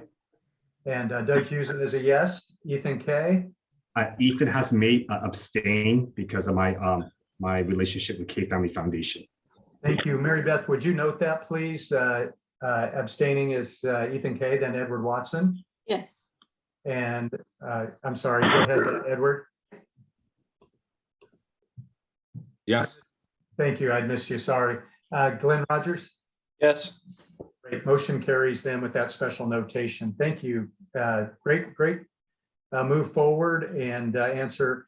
Okay, I think we're going to forego number 4 on our agenda, a late change, and discuss this a month from now. Is that correct, Mary Beth? And Dr. Scott will talk about photocopy Rizzo machine analysis next time. Yes, please. Great, we'll move on. Thank you. Item number 5, we have on the agenda an action item to approve and accept the $71,296 grant from Larry and Helen Hogue Foundation. Do we want to still do that one, or do we want wait till January? What was the decision on that? Yeah, we'll have to table that one as well. Okay, great. It'll make January a meeting filled with good news, just like this one. Great. Doug, we need to go back to the human resource person. Okay. You know what? I have a slightly different agenda order on that one. Let me find where that is, or if I skipped it. Give me a half second, and I want to just get the motion correct on that. Thank you, by the way, for reminding me about that. Let's see. Yeah, I have it. Go. There it is. I'm sorry. That was my mistake. I just skipped over. Yeah, the item requires action by the board. We're being asked to approve the hiring of full-time human resources person or personnel. Dr. Scott and Principal Chung, could you tell us how we're doing that now and what you're asking us to increase to? Stephen, would you like to speak? Oh, okay, I'll go ahead.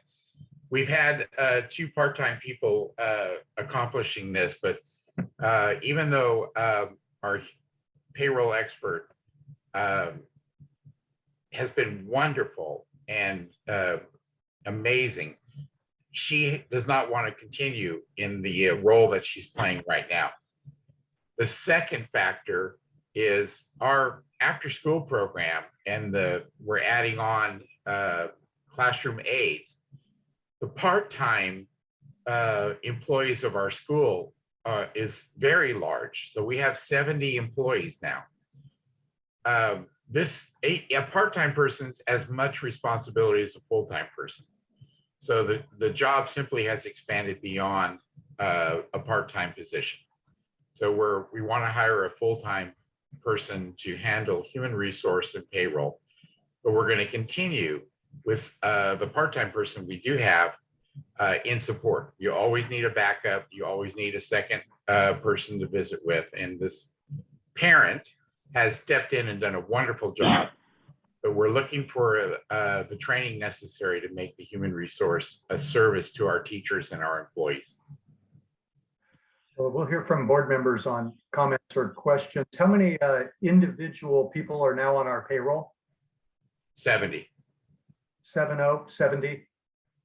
Okay. Board members, questions either maybe about fiscal impact or otherwise operational?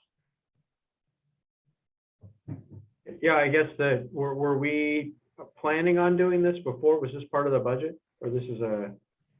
Well, the original budget was not, I did not envision an after-school program in it. Yeah. So, and I didn't envision a classroom aide in every class. That wasn't just part of the budget. So these are really 30 more people than we planned on. So where's the funding going to be planned to get it from, Michael? We will have to make our funding work for this position. Next year, we are going to have 500 students. So the school is growing into a larger budget. But we'll be letting one person go, the part-time person, who is our more expensive one. And that budget will be used towards this person, the full-time human resource. So a little bit of adjustment, but it's one of those necessities that we just have to work with. So we've, in the roughly first half of the year now, part-time person, we're going to increase to a full-time equivalent. So the second half of the year will bear that full-time cost, where the first half of the year we've borne maybe roughly half of the cost. And then next year we would anticipate subscribing it within our whole budget because we have the increased student enrollment. So the other aspect is this year we have the public school grant, and that gives us, that frees up money for this position too. So we can expense some of it against the grant? Well, the grant will pay for a lot of stuff that we don't have to pay for out of our budget. So that frees up money. I see. Okay. Good. Board members, any other thoughts or on this one, recognizing again, we do have a budget tension where we're going to have to, you'll notice since this meeting started, I rolled up my sleeves because Delano said we're going to have to roll up our sleeves. We will have to find a transfer budget that's reserved for other items to cover this, but I'm confident we can, that we have some funding that we'd set aside money for that we haven't began to operate in. So if you make that commitment to that balanced budget that we want to have, I believe we can get there, but we are going to have to work to do it. Let me just see if there's any other board member questions on this one. It seems like it's an essential one that you, and I know you talked to Principal Chung, he had talked to me and expressed his desire to add hours and resource in this area for his sake. So remember, any other thoughts before we consider? How will you go about getting this person? Finding them? EdJoin is the organization for teachers, office workers, and that's how we're applying. We've had a couple of 23 applications, actually. 23 for this HR position? HR. And Stephen, Lillian have both gone through these 23 so far, and we have 2 that we're considering now. So they've done a lot of work pre-evaluating. Would you want, I know Edward tends to do interviews for teachers and it's part of his expertise, but would you want him at any point to evaluate those 2 candidates? Yes, what we'll do is put a committee together of several board members. Edward did several teacher interviews with us. So we'll put a committee together, interview the 2 and make a decision. We have some very good candidates, in fact. Yeah. Well, then on this one, having been in many conversations with you and also Principal Chung, I'll make the motion that we approve moving from part-time to hiring a full-time human resources coordinator. Would another board member be interested in seconding that? I second. Thank you for that. Let's then, go ahead. I said that's Edward. Yeah, that's right. Okay, thank you. That helps Mary Beth as she's doing our minutes. Thank you. Let's go ahead and take our roll call vote then. Brett Freeman? Aye. And Doug Husen is yes. Okay. I'm going to unmute you because here we go. I'm going to say yes because we're going to find a way to find the money. We are, and I'm committed, and that's one of my just passions as well. Moving on, Edward Watson then. Yes. And then Glenn Rogers. Yes. Thank you. Motion carries unanimously then with those present. Thank you for that reminder, Michael. I got a little out of sequence. Moving forward then. Okay. Item transitional kindergarten student question. I believe we may postpone that because there's another discussion between our principal and superintendent. Is that correct, Dr. Scott? Yeah, we're going to get some extra help with Nick Driver to qualify this question. We've had some students apply that have kind of changed the dynamics. So Okay, good. Board members, if you don't mind, we'll get into this next month, or if we have to do a special board meeting. But on the table there's between about 4, maybe 5 children that would fall just outside by birth date our policy for admitting into kinder. And so we'll consider not changing our policy because our policy is adopted by the state of California standard, but allowing particular individuals to move forward at a midpoint in the year. But I think they want to sharpen up the question, the scope, and the need. So we'll allow them to do that if then just table that one till our next time together. Next item. Okay, yes. As you heard, this is our ongoing COVID discussion and COVID safety protocols and compliance. We had sent a letter reflecting some of the board attitudes on the question, what happens when or if the state of California asks for all students, not just adults, but also ask for students to be vaccinated. So here's the letter. I'll read it briefly. It's very short, that we had forecast with parents. Then we'll open it up for board comments to reflect on what you heard from some of the parents earlier. Dear IIA families, as you know, we're a parent choice school. Thank you for walking with us as we consider our governor's recent stated intention to require COVID-19 vaccines in California's public and private schools for everyone cleared by the FDA to receive them. We've shared before, his statement offered no effective date. This was back at the time it came out. So there is not yet an implementation date. He did indicate that there will be 3 types of exemptions: personal, religious, and medical. These seem to be allowances for parents to make the best informed decisions possible for their children, given criteria that our government will need to clarify. We want you to know that the leadership of Irvine International Academy is in partnership with you as you do what is best for your children. We believe that you parents are the ones who know what's best for them. For these reasons, we'll honor any of you who seek an allowed exemption from any future order to vaccinate your children. And we'll also continue to do all we can to ensure all children are safe. They attend Irvine International Academy. We hope that this clarity provides some degree of comfort as we all continue through this season. We know this assurance will be an important and valid consideration in continuing with IIA. This is discussion, by the way. It may say action on the agenda. It's really not an action item. It's a discussion.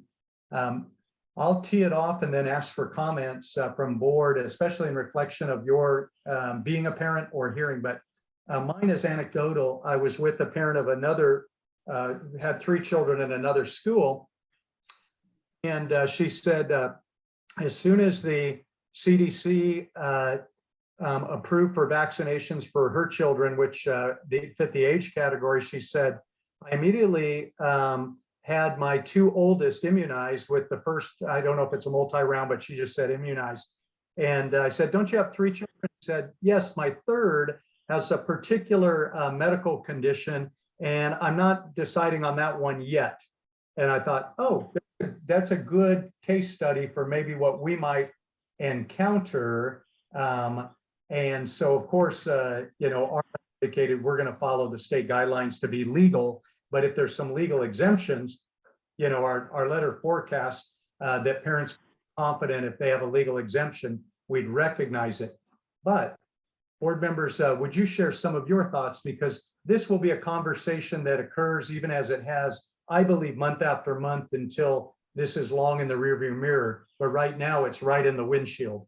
Let's hear some of your thoughts, because I think parents want to know your thoughts and opinions, especially in light of, you know, what's currently on the table, and there's still a little mystery about what's ahead. I guess I'm wondering, are we questioning whether or not to follow the state's guidelines, or if we should be going above and beyond? That'd be helpful to clarify in the picture, because my sense is there may be some misunderstanding.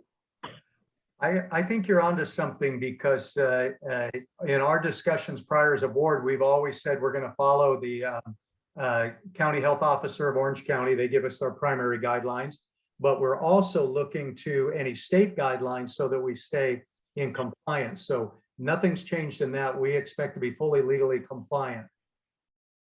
So are we debating about the option to tighten the rules, or? We could, but we haven't yet. Right now, all we've said is we're going to follow the rules and recognize that they're initially wanted to provide parents with 3 potential exemptions for their own child. So it's a good question. We haven't said anything about being in conflict or going beyond the rules either. Like, we've not said every child must be vaccinated, but that's not what the state forecasted guideline is either. They don't say every child must be vaccinated. They just say every child within the age that CDC approves of a vaccine should be, but that we allow 3 exemptions. So we're landed just where they're at so far, but I'm open to hearing desires. If someone said, no, we must go tighter, or if somebody said we must go looser, that's a different question, because we would find ourselves probably in a loss, but we'd have to just, if we want to do that, we'd have to agree that we want to do that.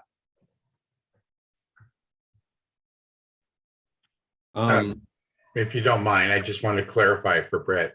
All we're saying is follow the law. We're not adding, we're not asking for anything exception. We're just saying follow the law. Which Yeah, makes sorry. sense, right? I'm like, why wouldn't we do anything above or beyond that, right? And I'm like, that we need to follow the state law. Yeah, that's where we're at so far. And that's what we all, a couple months ago, landed on, and hasn't changed. Just, I think even when we make a communication, it's imperfect and isn't always interpreted as we intended. So that's kind of the purpose of this discussion. So all of our parents can hear our thinking on this and reflection around that. But I like how Dr. Scott summarized it. We're going to follow the law, but it brings up a what if. You know, you think about that mom with 3 kids. If those 3 kids were in our school, would we say, well, sorry, tough, we're going to go beyond and we're not going to allow your 3rd exemption. We'll keep your 2 kids that are vaccinated, but the one that has the legal exemption, nah. Well, then we go beyond the law. While some might like that, that's not where we've landed so far. We would tell that mom, if it's a legal exemption recognized by the state guideline, then we recognize it as well. Legal exemption category of medical, religious, or personal. It's really, they've not really defined what personal exemption is, to be honest. So I'm not comfortable trying to articulate what that means. The other 2 I could articulate very well. And if somebody said, well, my child has asthma and my doctor recommends that this is not a wise choice for us, well, that's a medical exemption. If someone says I have a sincerely held religious belief that prevents me from using mRNA technology because it was derived from a 1960s stem cell from a aborted fetus, well, we recognize that, if it's sincerely held. You can't really measure a sincerely held belief. It's very difficult, but if that's their sincerely held religious belief and the state recognizes it, we would recognize it as well. So what's our duty to work with the parent to verify the exemption? Great question. It's not defined, at least as far as I've seen yet, on, do we do a intake or reassessment interview? and then categorize it, chronicle it, and report it. So we'll keep an eye on that, but right now it's the process I don't believe is definitive yet. And you see that in other areas of society as well, where a executive, and again, our governor's an executive, he's not legislative or judicial. When an executive makes an order, people tend to scramble to figure out, how do I carry that order out? And that's why I don't believe the effect of this even comes about till January. So we're watching and trying to gather info, but yeah, so don't know yet how we manage it. Great question though, because you see those conversations ahead. Yeah, Doug, I have two comments. The first one is from this letter that you sent to the families, or that you just read. I'm assuming that these 3 exemptions are from what the governor said, because you have here, he, referring to the government, indicated there would be 3 types of exemptions. You just mentioned yourself that personal, you're not sure what that means, and I don't know what that means either. And I'd actually like to know when and where the governor said that. I know that you said this is an older letter, so things have changed, but I find it a little odd that the governor would say, oh, you could have a personal exemption, because to me, that's, I mean, unless there was more substance behind it, because to me, personal exemption could just mean, well, I don't want to do it. So then that there would be no, that would be basically not having anything. So that's the first point. This personal exemption sounds vague. And number 2 is, I know we've talked about following the law, but I think some districts, I guess, are going to go above and beyond something that we just mentioned. I know at least LAUSD is planning on, I think in the fall 2022, I think, planning on having a vaccine mandate. I'm not sure. So then if LAUSD did it as a district, would other districts, say IUSD, eventually do it? Maybe not in the spring or the fall, but maybe fall of 2023 or at some point. So then I think the part 2 is, if that were the case, although the state mandate says, okay, you don't need to have it or whatever, but the district that we are in, IUSD, is doing it as LAUSD is planning on doing, and I'm assuming many districts will follow, then where do we fall? So I guess this first one is, personal sounds very vague to me, and I would like to I'll look real quick to see where the governor said that, because I'm sure, I'm not saying I'll help you with that too, because I remember Michael and I saw that in written form, and I'll find that for you. Yeah, and I thought that was a little strange. And then part 2 is just, it struck us as odd as well. And then part 2, just down the line, thinking if districts will take it upon themselves to enforce this mandate. That hasn't happened yet, but that's something that we need to think about as well, particularly if IUSD does it. And that's, I think you're right. We stand in this middle area where we want to, in many ways, reflect what's happening in the greater Irvine Unified School District, because that's where we physically sit. And being in harmony is always a good thing. It's a very good district in so many ways. So we don't want to ignore what's happening right around us. And I think our parents would appreciate that. On the other pole of tension, if you will, we want to also hear from Orange County Board of Education as well, just how other Orange County schools might be weighing it out as well. So we have the autonomy to make a choice as a board. So that's kind of good. We can, pull a little tighter or loosen up a little bit. We can't go beyond the law, or we'll pick a fight. And I don't think we're in the position to pick a fight on our own. And I don't know if that's wise, but you're right. We do have that option. And so we should watch what Irvine Unified is forecasting, also stay in conversation with the Orange County Board of Education and that board, just to see what some other Orange County schools may be doing, best practices. So just know where we're at today could move, like you said, to a more restrictive environment. If the board, it's a board decision, it's a policy decision. So I think that's why I'm saying we're going to be in conversation continually, because things change. One of the parents mentioned the Omicron variant. We're learning new things and new expressions all the time. So if you keep your, ear to the ground, listening to other parents, expressing your own as a parent as well. And you saw the comments, it's probably running 4-to-1 where people want to be more restrictive than less restrictive. Some of them were confused, but from my communication, but just know we can go either way. We can make it tighter. Is it worth polling the parent community and getting a sense for what their input is on this?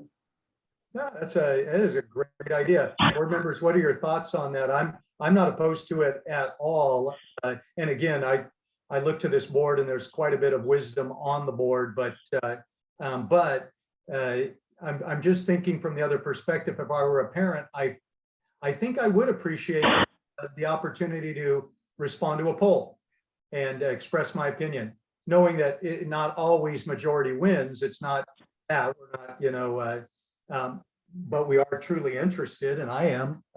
All my children, I have grandchildren, not children, and I'm certainly interested in their health and well-being. So that's it. I think we could take that up as a possible action and discuss. I don't think it takes board approval. We could just we could, if you wanted, charter Dr. Scott to create a poll and survey on that topic. I like the idea. Let's do it.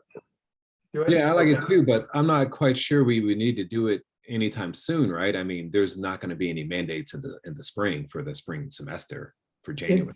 Everything looks like it's getting pushed and delayed because some of this is being adjudicated right now. There's a number of district courts that are doing this, and others. Ninth Circuit has not taken it up yet. So, but also the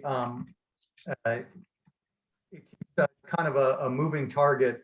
So I think you're right. But if we want to do a survey, maybe right after the Christmas time, we could get a early January survey out. We get the info from the parents, and then we get to have another conversation on it. I think, like I said, it's going to be a continual conversation, and policies do change. We do change policies. They're not once forever. They're evolving. So I wonder if that's good. Are we in agreement that we'd like the superintendent to consider a survey to find out where parents are on the vaccine and give that information to the board? Yes. Yes. I agree. I don't think it takes board motion, but Dr. Scott, that's part of our future recommendation. We're jumping ahead, and then we'll jump right back to where we are. Very good. Good discussion, everybody. And thank you, parents, for raising this question. We know it's constantly on your mind, and it's a very emotional one. I will let you know that rarely a week goes by that I don't either, like today, visit someone who has suffered badly from COVID, even to the point of death, as today was, or hear about it, but cannot see them in my other role as a pastor. And so very sympathetic to the question and the danger too. Okay. Okay, this is a small policy change. Public comments that are printed to be read. We ask that they be submitted to the board secretary 24 hours before the meeting. That's just a small change to our policy. It's happening already. All of the comments were in well in advance of our board meeting, but that was asked, I think, from Principal Chung, saying, since this is our process, it should be within our policy. It won't be a forever policy, because when we meet in person, we will, it could actually survive them, but we may change when we're meeting in person. But the motion would be this, that we add to our board policy that public comments that are going to be submitted online and then read would be submitted at least 24 hours before our meeting. Any discussion on that? It's happening already. I'll move that we do that as an actual policy. Thank you, parents, for already doing it. Could I have a second for that policy change? Second. Thank you, Brett. And we'll go ahead and do our vote. Brett Freeman. Aye. And Doug Husen, yes. Ethan Kay. Yes. And Edward Watson. Yes. and Glenn Rogers. Yes. Okay, thank you. Thank you, everybody. That just, I like when our policy reflects how we're really doing it. Dr. Scott or Principal Chong, you're asking us to modify page 29 and employee handbooks change as well, everybody, with best practices, with change of law. Dr. Scott, would you want to just give us the overview of the change to our policy that is related to sick days for our employees? The employee handbook has been looked at from different people. Young Mini and Core, Athena Advanced, as Janice Knapp is a CPA, so she's always looking to be sure everything is orderly in a way that can be presented. And as a result, we've done a review. Thank you to Mary Beth's input and Stephen Chuang, Principal Stephen's input. Also, Kim, our payroll expert, has put a lot of time into this with Janice in particular. So some of these things may seem small, but we're trying to make it better. And sick days is one of the aspects that we've improved on in the employee handbook. Board questions or comments? So what's the change again? It's changing the aspect of sick days or sick leave? No, there's lots of small changes. Oh, small ones. So some are details like carry over sick days. A regular school district, you can carry unlimited days. We don't have the same financial capabilities. So we've given a certain amount of days you can carry to the next year and the next year after that. It's corrections like these that are more in line with the charter schools budget and abilities.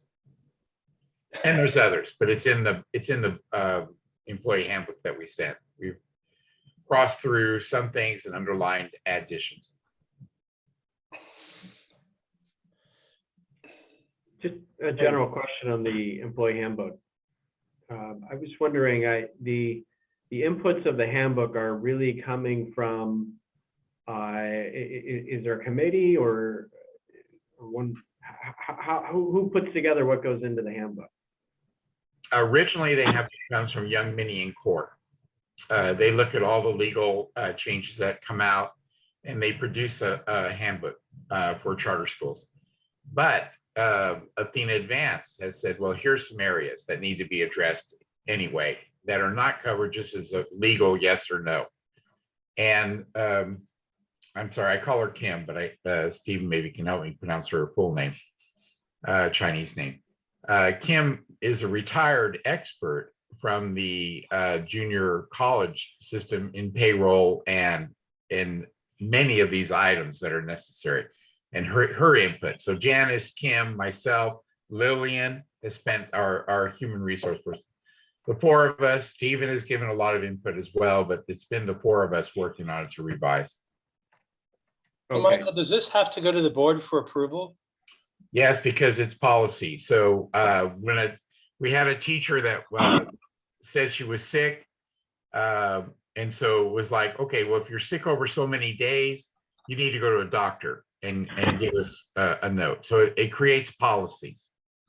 Okay, so I guess my concern is that you're asking us to approve something on this call that we haven't seen the old policy, the new policy provided to us ahead of the call.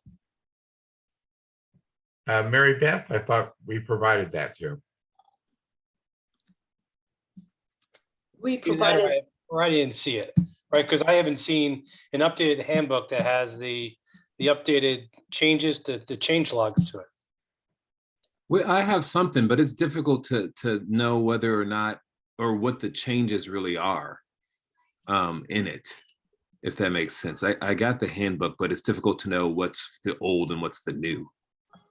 I think that might be worth one more time around the cycle. If we could get a summary of this paragraph's changing to this paragraph's changing to this, then we can, and if it's a time dependent issue, we'll call a special meeting. But could we ask for just a revised communication that has a handbook with just what it was, what we're proposing, what it was, what we're proposing. And if there's 15 changes, we can all read that pretty quick and be ready to execute on that. Sorry about that. I think we gave you too much, everybody.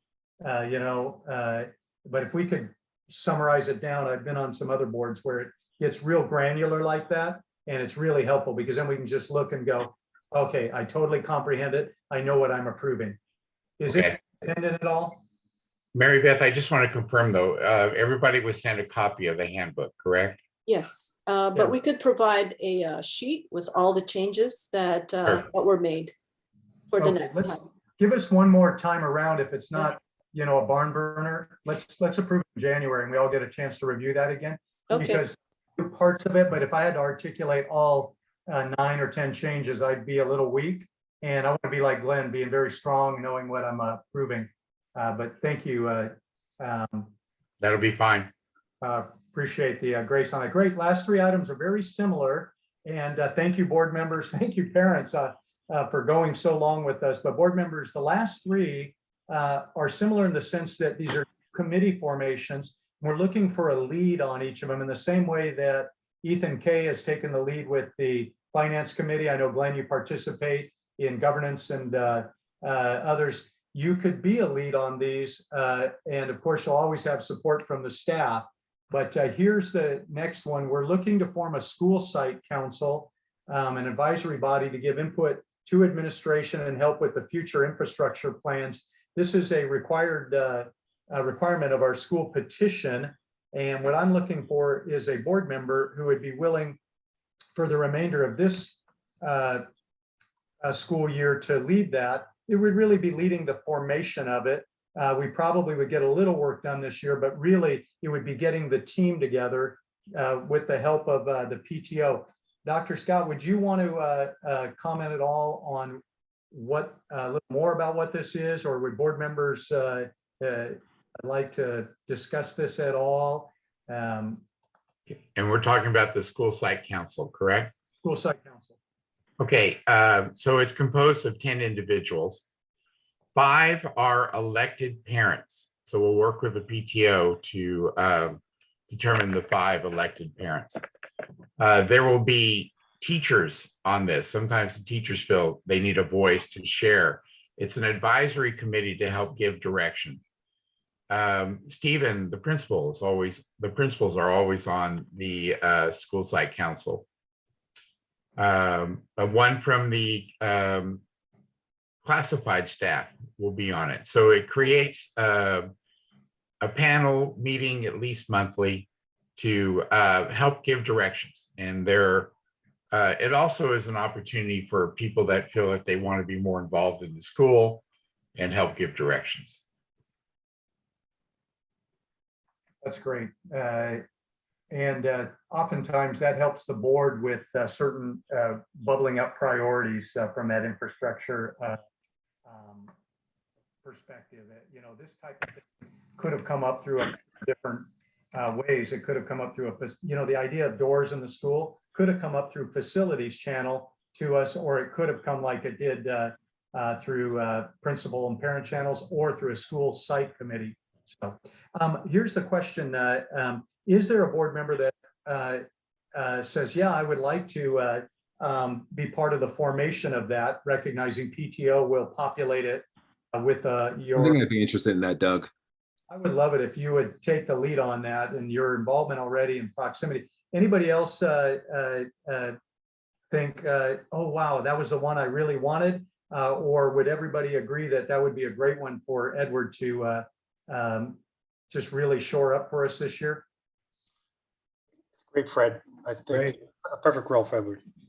I would really appreciate it. Brett, how you feel about that? I agree. I think it'd be great for it. Yeah, and you two are in such communication already. Ethan, are you okay with that? Yes, I am. I talked with Dr. Scott earlier, and I'm sorry, Smith, Dr. Jolene Smith, and she's of the same opinion. I haven't surveyed Miller, but so let's do that then.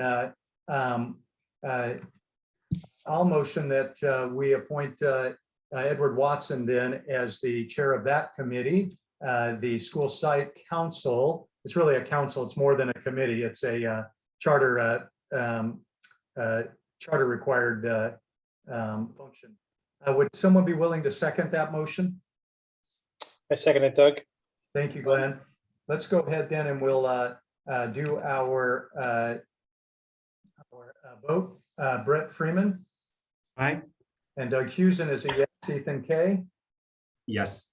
I presume Edward Watson will Yeah, aye. accuse himself.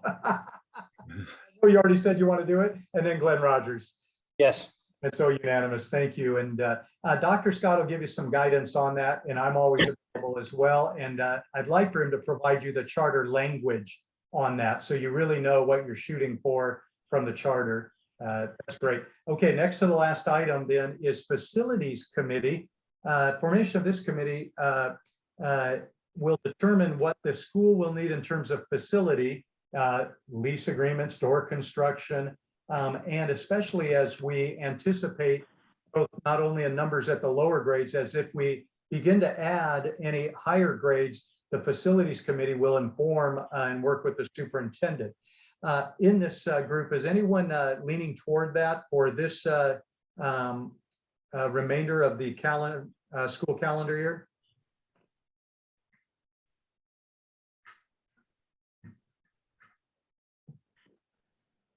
It's one of those where if you make eye contact with your teacher, she will call up.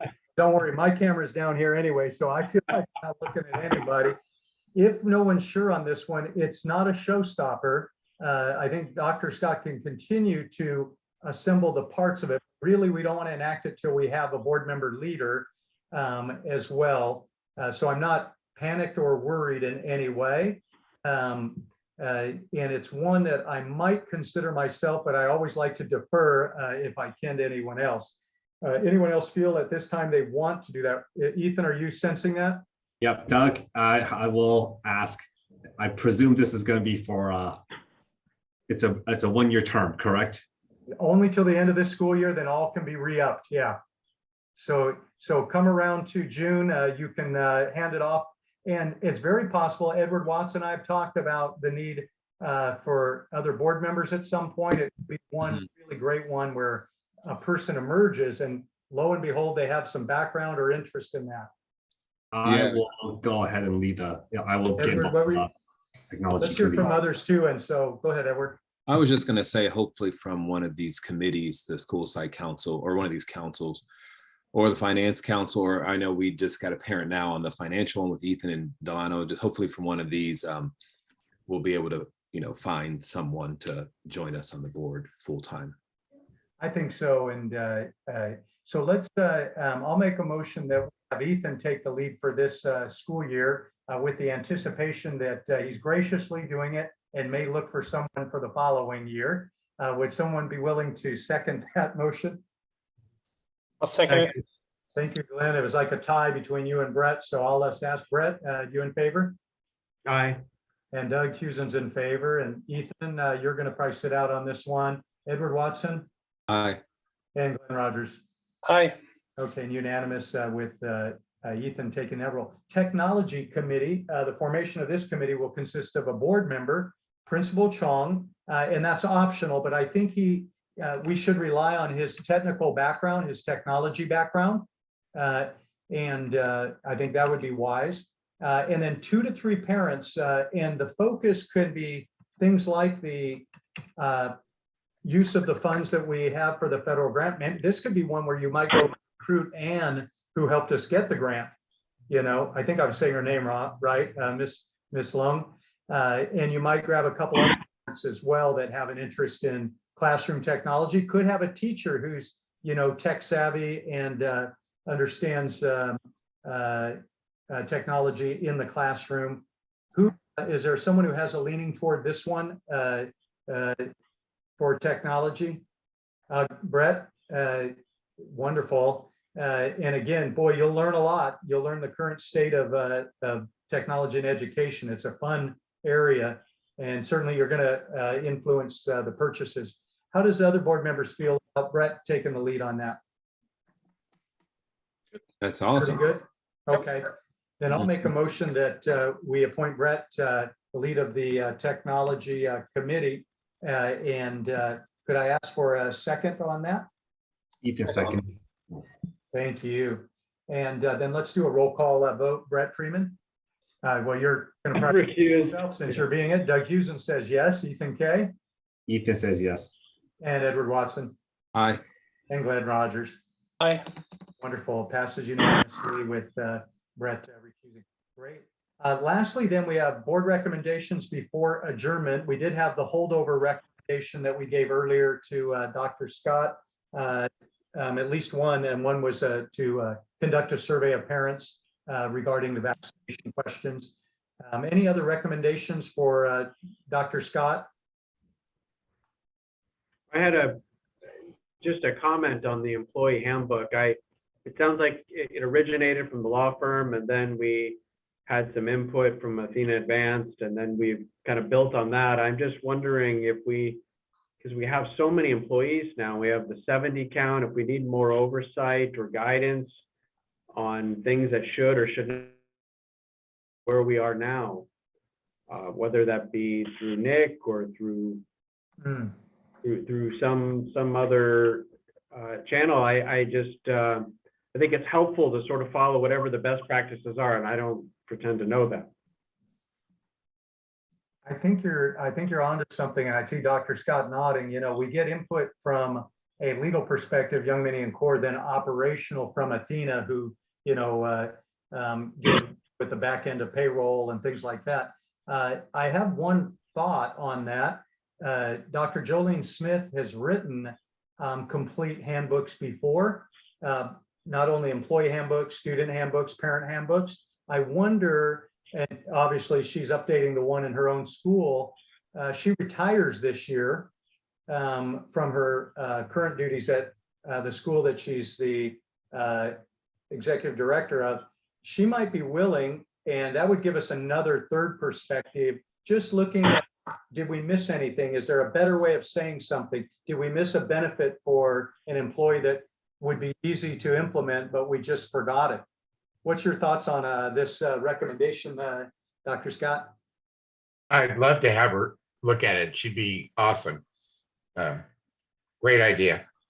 Yeah, and if there's someone else, maybe from a like charter school that we could compare, but I like Brett's idea. We had two sources. Be nice to have a third perspective from a different angle.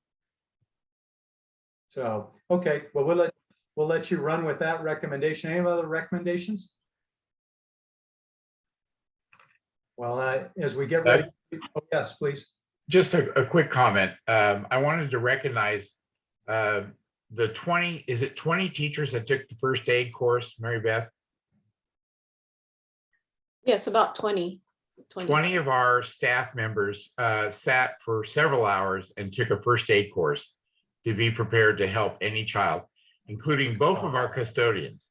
So people really responded to the offering for the first aid to watch over our kids. Oh, thank you for pointing that out. It's another contributor to both campus safety and emergencies. So thank you. Great. Well, if no other board recommendations, I'll ask for a motion for adjournment. As I get ready to ask for that, I will say thank you, everybody, especially parents who stayed so long. Of course, all can watch it later in recorded format. By the way, these are watched. The Board of Education watches these. And so I appreciate board members. I will say to you, happy holidays and Merry Christmas to each of you as well. Could I ask for a motion for adjournment? I motion to adjourn. Thank you, Ethan Kay. And a second, please. I second it. Okay, Glenn is a second. And then with the recommendation from the Board of Education, we'll do a vote to adjourn name by name. And Brett Freeman? Aye. And Doug Hewson is a yes and an aye. And Ethan Kay? Yes. And Edward Watson? Aye. And Glenn Rogers? Aye. Wonderful. Thank you, Mary Beth, for all the preparation. We can end our recording. Thank you, parents. Again, thank you very, very much.